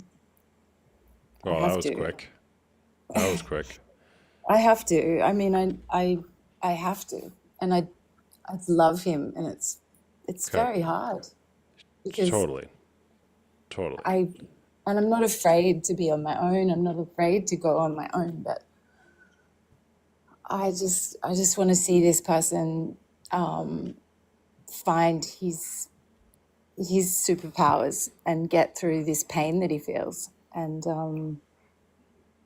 So for 9 years, you've been waiting for that. not many more- necessarily, because we've made so much ground in a lot of ways, in lots of areas of our relationship. But this kind of came up after a period of time, and it just kind of got its clutches into him, and it's just really dark. I just find porn so misleading in a sense of it just doesn't, it does not in any way encompass what it's like to have real, true intimacy. And the thing is I've really experienced that with my partner, and I've also, and earlier on, I was quite open to that. Like, I didn't think anything of it because I was quite open to, okay, if he watches a bit of porn, sure. Like, but after a time, it just consumed him. And How then, much pain are you in? I don't know how to rate my pain, but, yeah, it's hurting me. My partner is hurting, and that hurts me. And it hurts me because I don't get to have that intimacy with him, and I just get to see him lose his sense of, like, he just loses himself completely, to be honest. Like, it's like a dark thing I can do, and it almost creeps up, and then I'm like, oh, what's happened, and then it's like, oh, he's back watching porn, and it's like, shit. And that's kind of how it's rolled over. And I don't know, I'm hurting. Yeah, I'm hurting. Well, that's tough. I mean, he's going through a lot. I don't know the guy. No, my partner isn't a girl. Sorry. Yeah, you've said he a million times. I saw that comment. He's hurting. You're hurting. Everyone's hurting.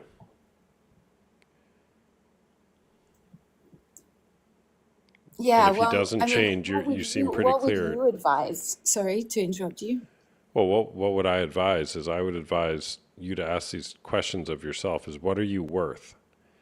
And is the way you're acting aligned with the way that you see yourself being worth, the way that you value yourself? What are you worth? And do your actions reflect your worth?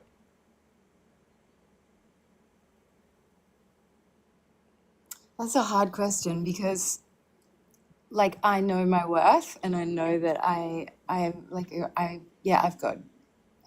got a good sense of who I am. But also part of that worth in me and what I value about myself is kindness and reverence towards others. And Yeah, I so here's the suppose thing is that's where I sometimes feel a bit I conflicted. got it. And I get that you've left before and you had space and all that. Sometimes the most loving, kindest thing may be to give the other person, the addict, so to speak, the gift of desperation.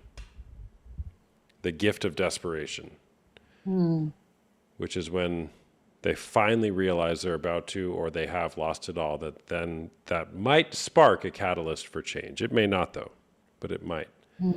That could be the most loving thing to do.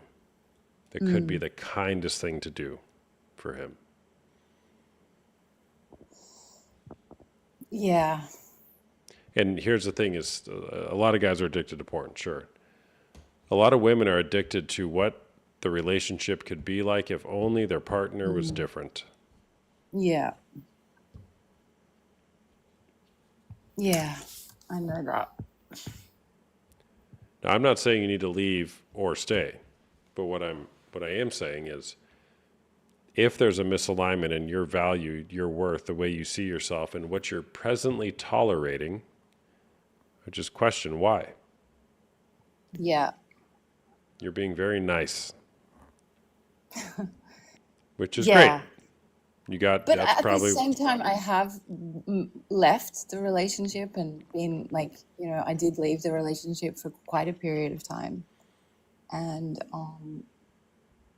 we had a mutual friend pass away and we just reconnected and I just realized that he was still struggling with it. yeah, And it's just, but you're not his savior. You're not his savior. I am definitely not, and I don't want to be. And, yeah, It sounds like you do want to be, though.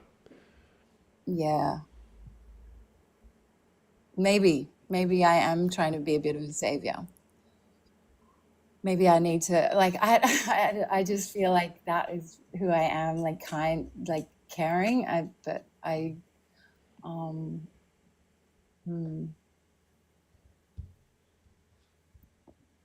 Yeah. All right. What do you Well, want? I guess that's something I need to think about. But I suppose I don't know. Maybe I could advise for him to get some help in some ways too. And yeah, Yeah, well, here's the thing. You're so I can nice. be his friend. Advise. Here, can I give you my spin on how I think you're going to go about doing that, Yeah. and then maybe a different approach? Sure. Hey, so I think it might kind of be nice if it's not too inconvenient for you to maybe just go get some help to work on this porn thing. But if not, it's totally okay as well. No problem. But maybe just kind of think about it. That would be so nice, Yeah. right? But how about this? Not literally this, but how about, dude, I love you. I want a future with you. We got to get this porn thing solved. I need you to do everything you can right now to work on this. And if you choose not to, no problem, but I can't be with a guy who watches porn anymore, and I won't be because I value myself too much. So are you up for that? Yeah. I agree Right. with that. Right. So again, I Yeah. get it. Like, I'm a dude. You obviously wouldn't communicate that way, but it's like the tone of the message is way different. Right. So, again, I don't know if you were on here earlier, but there's that phrase, might you actually have what you want? And what I mean by that is you have what you want is you don't have to stir the pot too much. You get to keep it nice and safe and comfortable. I don't have to risk pissing him off. I can maybe make little suggestions here and there. You might have what you want, which is comfort, safety, predictability. But you're saying you want somebody essentially who doesn't watch porn. So again, it's like, well, what do you really want? If you want something to be really different, you got to start acting really differently. And by the way, not with the intention of changing him, because you can't change him ever. However, you might be able to spark something in him that causes some change. So Yeah. whatever path you go, it's going to be hard, it's going to be risky, it's going to be uncomfortable. I Yeah. promise you that. Doing nothing will be uncomfortable. It'll be even worse. Yeah. It could be, yeah. Yeah. And again, I mean, you said here, like, he's got a story. Everybody has a story. Yeah, they do. Yeah. Yeah. All right. Well, thanks for sharing. Listen, thanks for having me, Austin. I Yeah. appreciate that. Okay. Yeah. Bye. All right. Bye. Take care. Bye.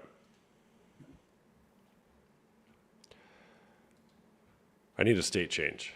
Everybody do this with me. Just wiggle your arms. Sometimes I do this in my in-person workshops. Wiggle your arms.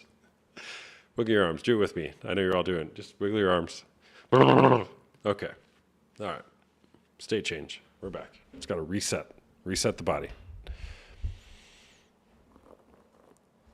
Give me a follow if you guys don't follow me already, if you like my content. If you don't like my content, follow me anyways. Come back and argue with the people in the comments sometime. Rainbow King did it. Yeah, Rainbow King did. See, don't you feel better now? You just got to wiggle the arms a little bit.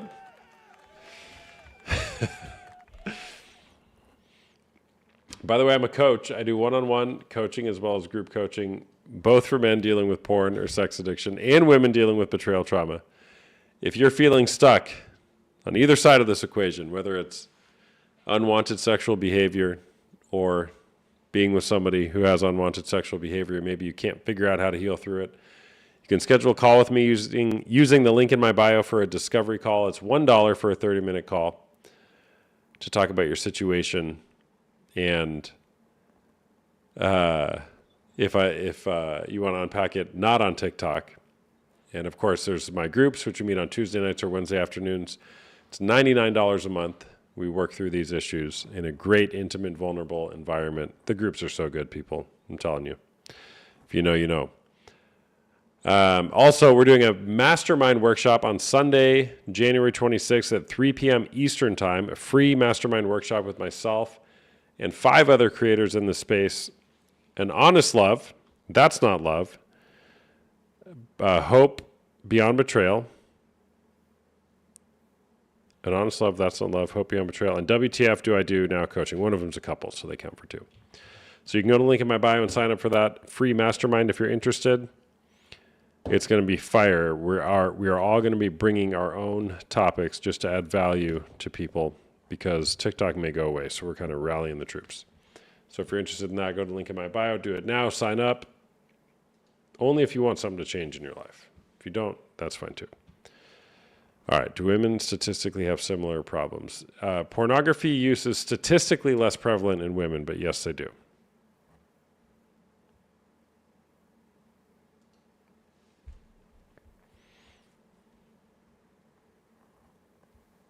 Hey, what's going on? Hi. Hi. How's it going? No, not much really. I just stumbled in here and thought it was an interesting topic. Okay. Is porn cheating? Well, I would say that depends on your own personal beliefs. Yep. I'm asking you. Your personal beliefs. Is porn cheating? I would say it can be. It can be. Okay. Yes. Tell me more. Well, I would say it depends on the reason and how and why you are watching porn. Okay. What kind of porn also. But yeah. Okay. So the reason, how, and why, and what kind for Yeah. you would determine whether it's cheating or not. Yeah. Got it. Okay. Are you in a relationship? Yes, I am. Are you married? Yeah? Yeah. Got it. Okay. Do you watch porn? No. No. Okay. Oh, Does your part? and What's that? both no and yes. I don't watch porn with other people, like a porn movie, but we have some own material that I can use that we have. Like, Got it. So yes, you watch porn. The actors depicted in the porn happen to be of you and your partner. yes. Got it. Got it. Okay. All right. Okay. Have you ever watched porn of somebody other than you or your partner? Not since we've been together. When I was a teenager, of course. Got it. Okay. All right. So you only watch porn that you made with your partner. How often do you do that? Or not often, and mostly we like to do it together. So Got it. Okay. yeah, but maybe without her once a month, twice, sometimes maybe. Okay. Why do you not watch porn of other people? Well, that's because my own personal beliefs that if I am with someone, that's the one that should turn me on. That's Okay. the one I would, do those things with. For me, it's cheating if I think about someone else or look about someone else with that intention. Okay. So your personal belief is that you should only be reserving your sexual desire, whether in your thought life as well as in real life, for your partner. Yes. Okay. I would agree with that. Yeah, because then that's supposed to be between you and your partner. That part of your life. You know? Hmm. How did you No, form other that people belief? How I got that beliefs? Hmm. Well, that's a good question. I would say it comes from my upbringing, Your upbringing? how I see, yeah, values from my parents, and how I have seen them interacting through my childhood, and yeah, Okay. So your parents modeled for you true monogamy, which is where they only looked at each other, period, and valued each other, yeah, and they modeled that yeah, for their children as well. yeah, yeah. I still remember,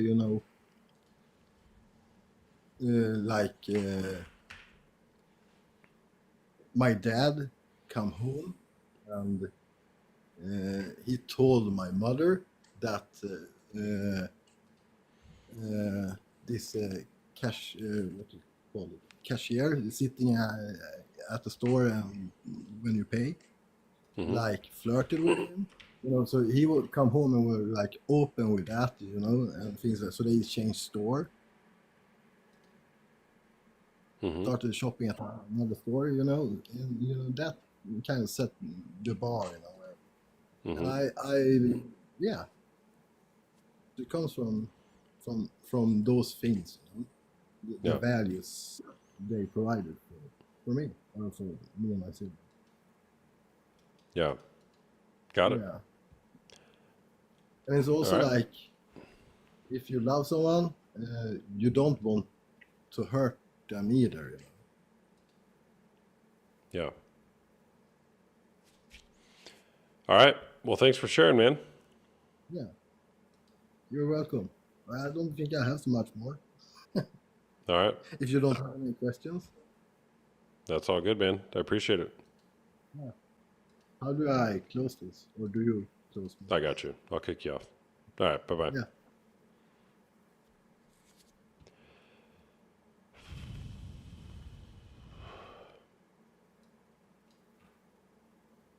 Should I do a panel?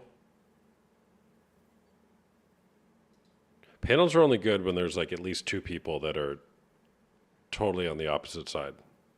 Is there anybody who is requesting or wants to request who doesn't think porn is cheating?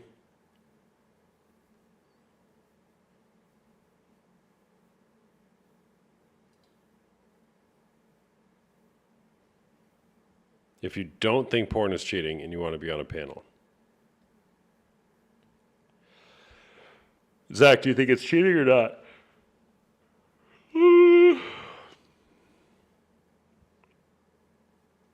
Lexi said, oh, yeah, but I don't know that she knew she was. Lexi, do you think it's cheating or no?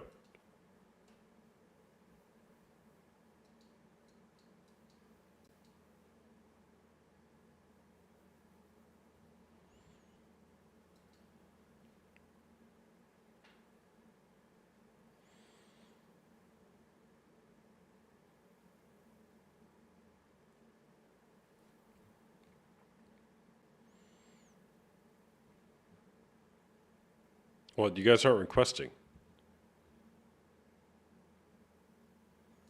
Here, I'll bring this guy back. Hey, what's up, man? You're back. Yeah, I was just Yeah, I'm bored. I'm just laying here, man. So this is the highest quality content I on TikTok right now. So Okay. I mean, it's yeah. So yeah, if you're looking, I'm not advocating for it, and I'm against it. So if you want to find that you're trying to find somebody that's advocating for it, Yeah. Okay. like I'll keep you up here. Hello. Hey, what's going on? Hi. Do you think porn is cheating? Um, Me personally, I don't think it's cheating. Okay. Cool. Let's get a couple other people on here.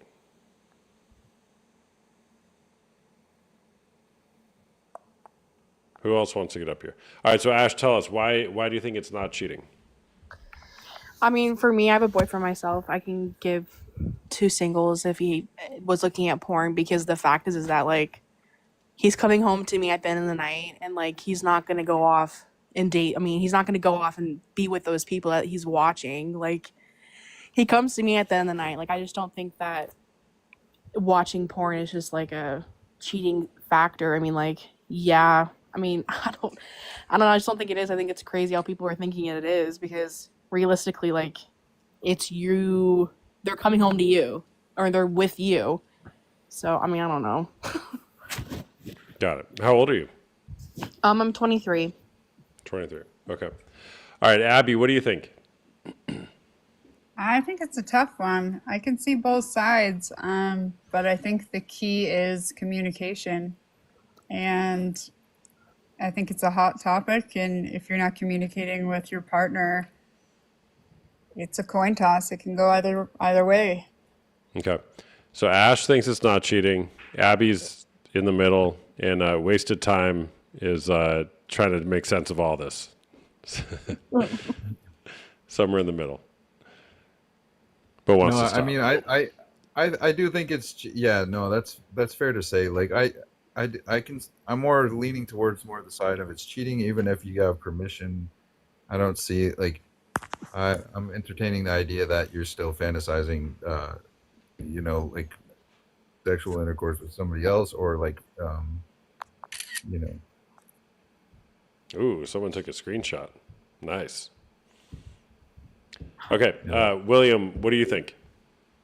Honestly, I think there's a thin line between cheating and not cheating. I'm also 44 years old, but if you look into the studies of things such as the Coolidge effect, I'm not sure if many people know what that is. It just goes to show that it hinders the intimacy that you have with your partner. It's going to hinder it no matter what.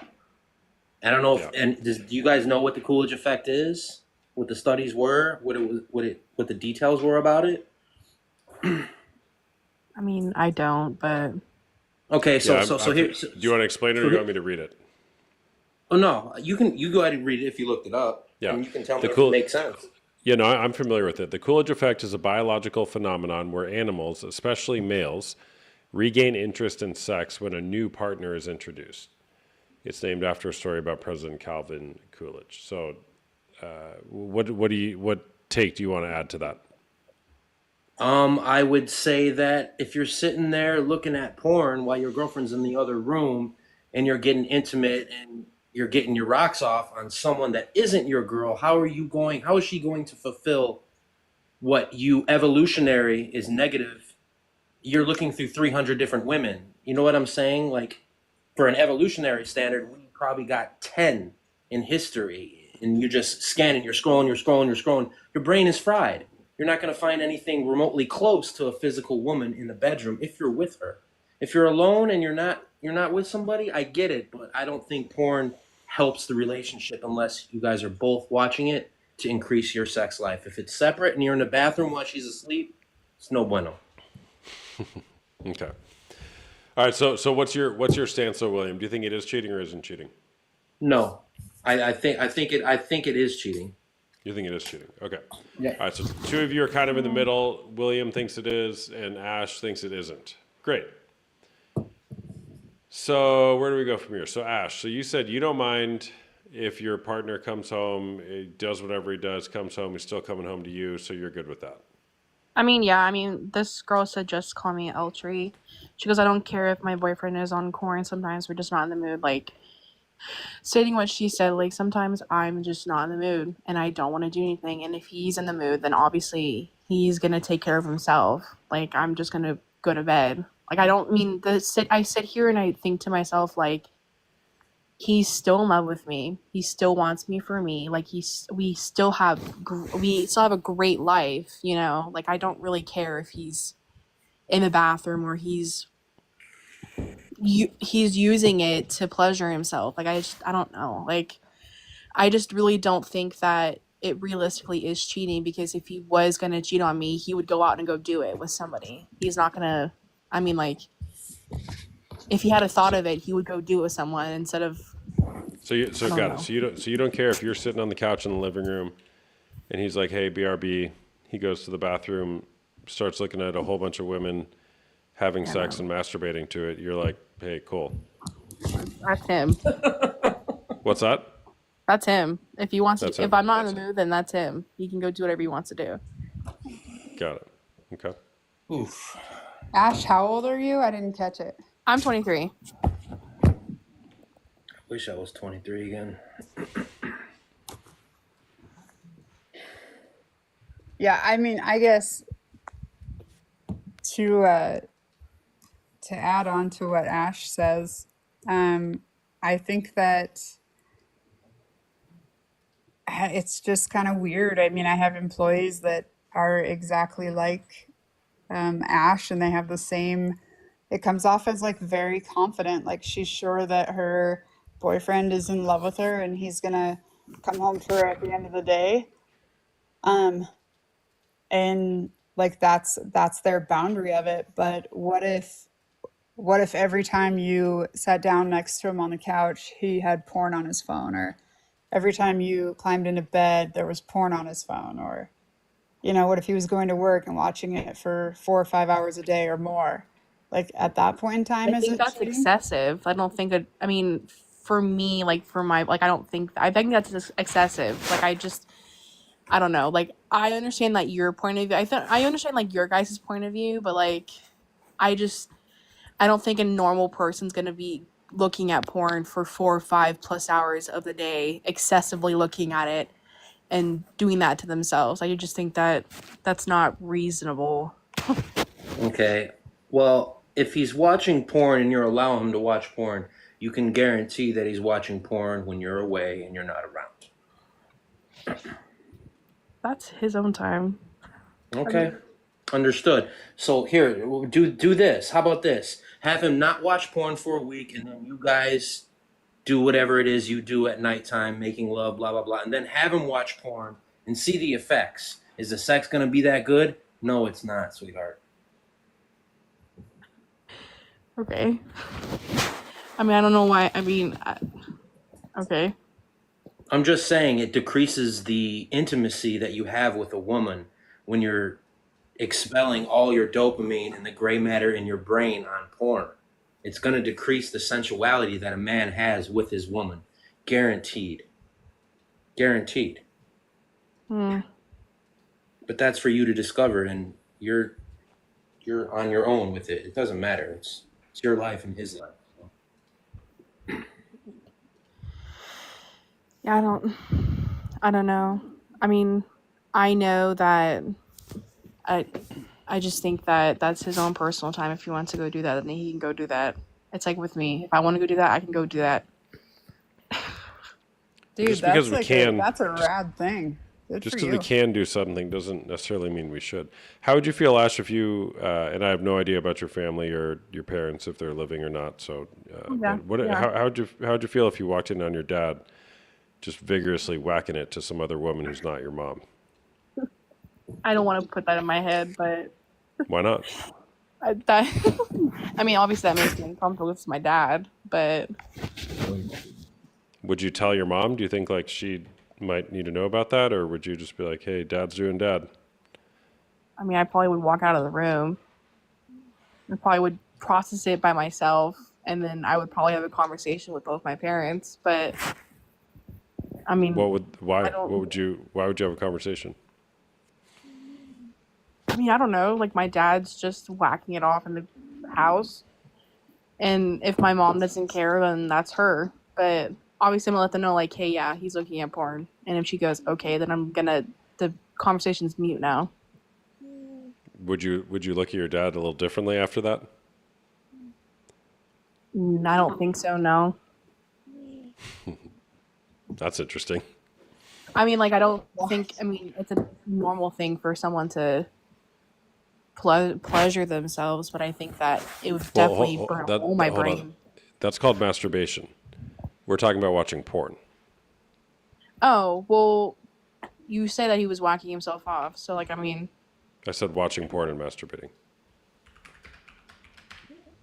I think it burned a hole in my brain. I don't know. Okay. Got it. So William, what's your story, man? You sound like you've done the research. You want to be honest with you? I'm playing devil's advocate here. So, as I said, I'm 44 years old. I have been watching porn on and off for 25 years, okay? I've also had girlfriends at the same time, so I've witnessed the decrease in sensuality. Like, I've watched porn before and I know it was wrong, but I did it, right? And I had a girl at the same time. It decreases the sexuality. I'm not sure if that's for everyone, but it does hinder the progress of you developing an intimate relationship with your girl. I'm going to be honest with you. That's my standpoint. I would agree with. I would definitely agree with William, and I would even take it a step further and say like it hinders. Hinders our desire for growth far beyond. Like our brains are like get tricked into thinking like it. Like our evolutional disposition is to achieve intimacy and to be a potential like to be able to provide reason to be like a potential like the ideal mate for our potential spouse, right? And to reprocreate. So like that's our evolutional proof. And then like so when we watch porn, it tricks our brain to satisfy. It tricks our brain to satisfy that type of fulfillment. The dopamine that releases is like a reward sensation that we are meant to receive through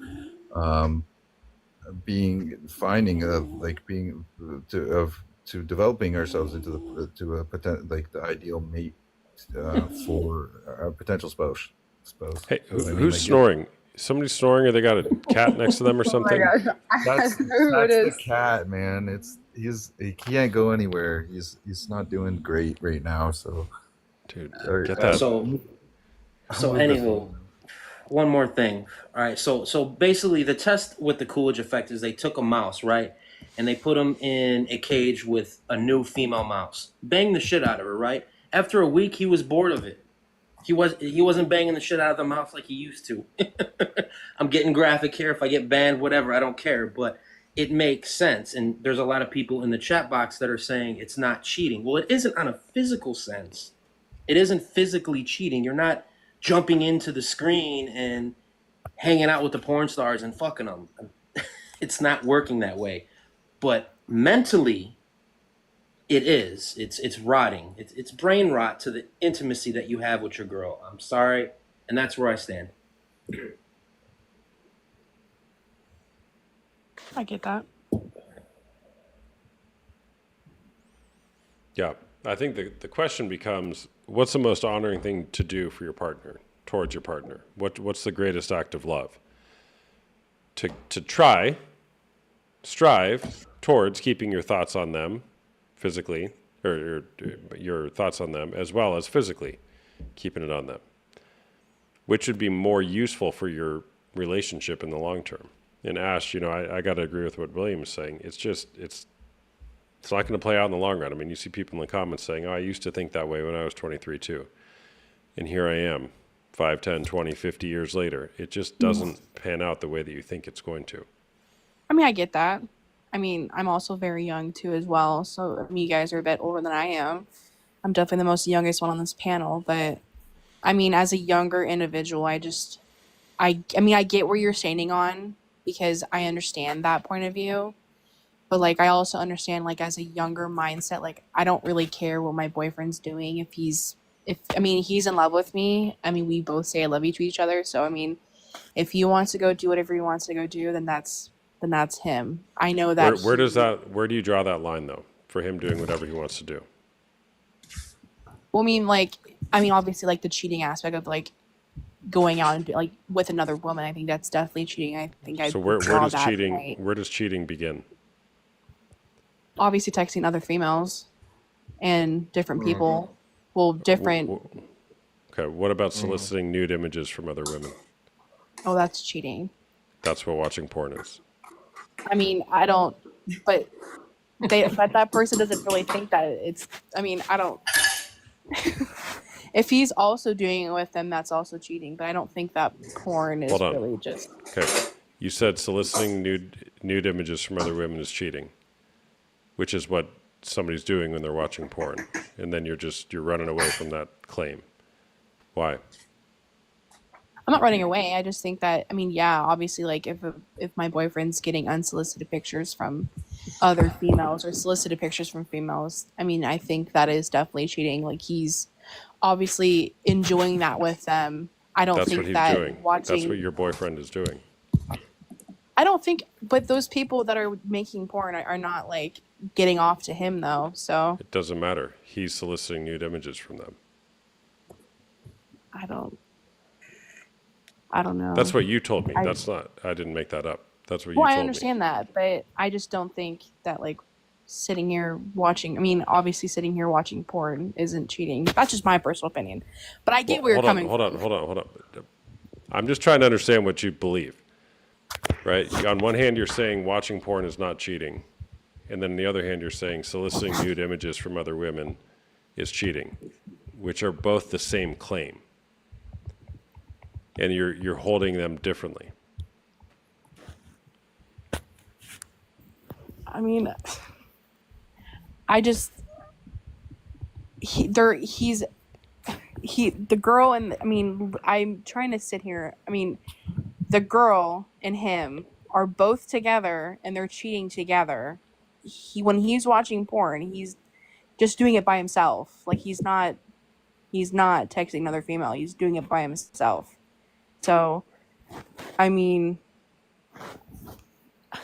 I don't know. I mean, that's. Are you saying there's a difference there? Because they're not. Like that's the point. Like so, like what is the difference? And the difference is like that he is not. There is no communication between them. It's like so, like they skipped past like the communication and went straight to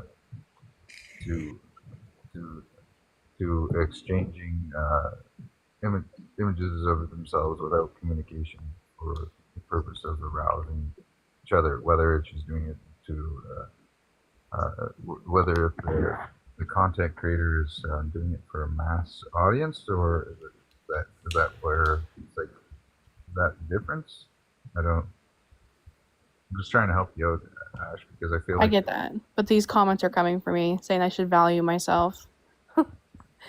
Yeah, here's what I acceptable. say, like as a female to you, if that relationship works for you and you're okay with it, then and you're happy and you're truly happy and there's not any part of you that thinks that there's a problem with it, roll with it. But know that if it ever doesn't work for you, that like that's your one exit point. Like don't put up with anything, you know, like wishy-washy. Like if you feel it in your gut, that's your exit point.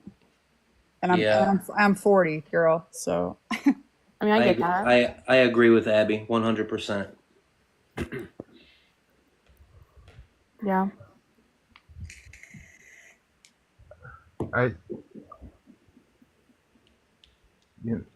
Like I'm not sure. Like I don't even. I guess like I have like thoughts and ideas either, but I'm not even sure if they hold merit. Like I don't know. Hey, can you take the microphone out of your mouth, bro? Yeah. Yeah, I Thanks. guess so. It's a very lazy way to hold my phone, man. You got cats snoring over there. You're eating microphones. I mean, jeez. All sorts of shit going on. What were you going to say, Yeah, man? I'm literally. Sorry. Yeah, no, I was just like, yeah, I wanted to tune in on this, but I was not, I'm not really, yeah, I'm not set up. I wasn't like set up like this. I was just kind of like something I'm ending my night with. I thought I Yeah, would no, engage in the it's fine, dude. It's fine. Yeah. All right. Anything else you guys want to add before I kick you all off? No. One thing. I'm no saint, but it starts in the eyes, man. It starts with the eyes. Starts I'm with gonna the leave it eyes. at that. That's for sure. That's for sure. And people fall in public, or people fall in private way before they fall in public. Indeed. All right. Thanks for sharing, all you guys. Yep. Bye bye.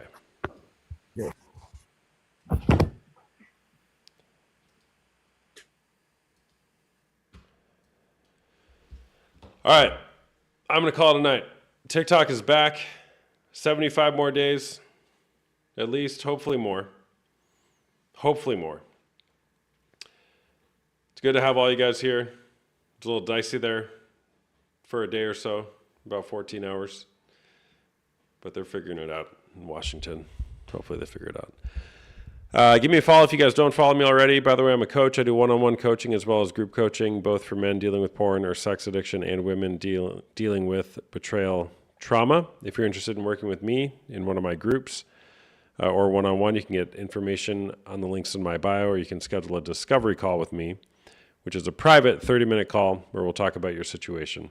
I'm also hosting a free mastermind with a few other creators in the space: An Honest Love, That's Not Love, Hope Beyond Betrayal, and WTF Do I Do Now?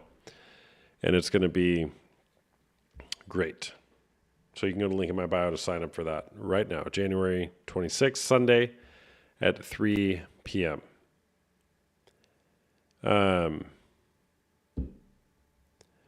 Unpopular opinion.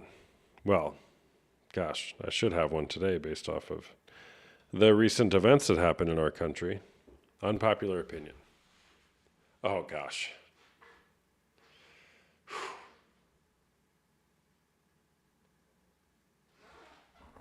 These pardons. These pardons.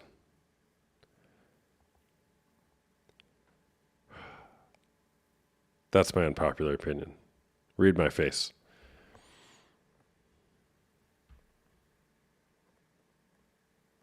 Okay. I don't even know where to start. I need to be on for another hour, Krista.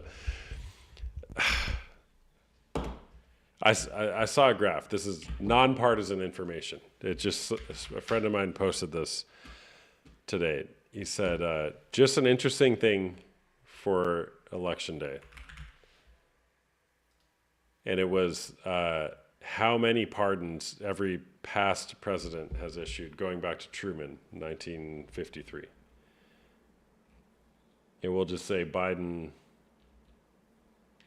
Let's see, there's a few of them that are up there, but it's just a shocking chart. It's a shocking chart. So there's just crazy stuff going on in our country right now. Trump issued 237. Well, here, I'll read the last few. So George H.W. Bush issued 77 pardons. Clinton, 459. George W. Bush, 200. Barack Obama, 1,927.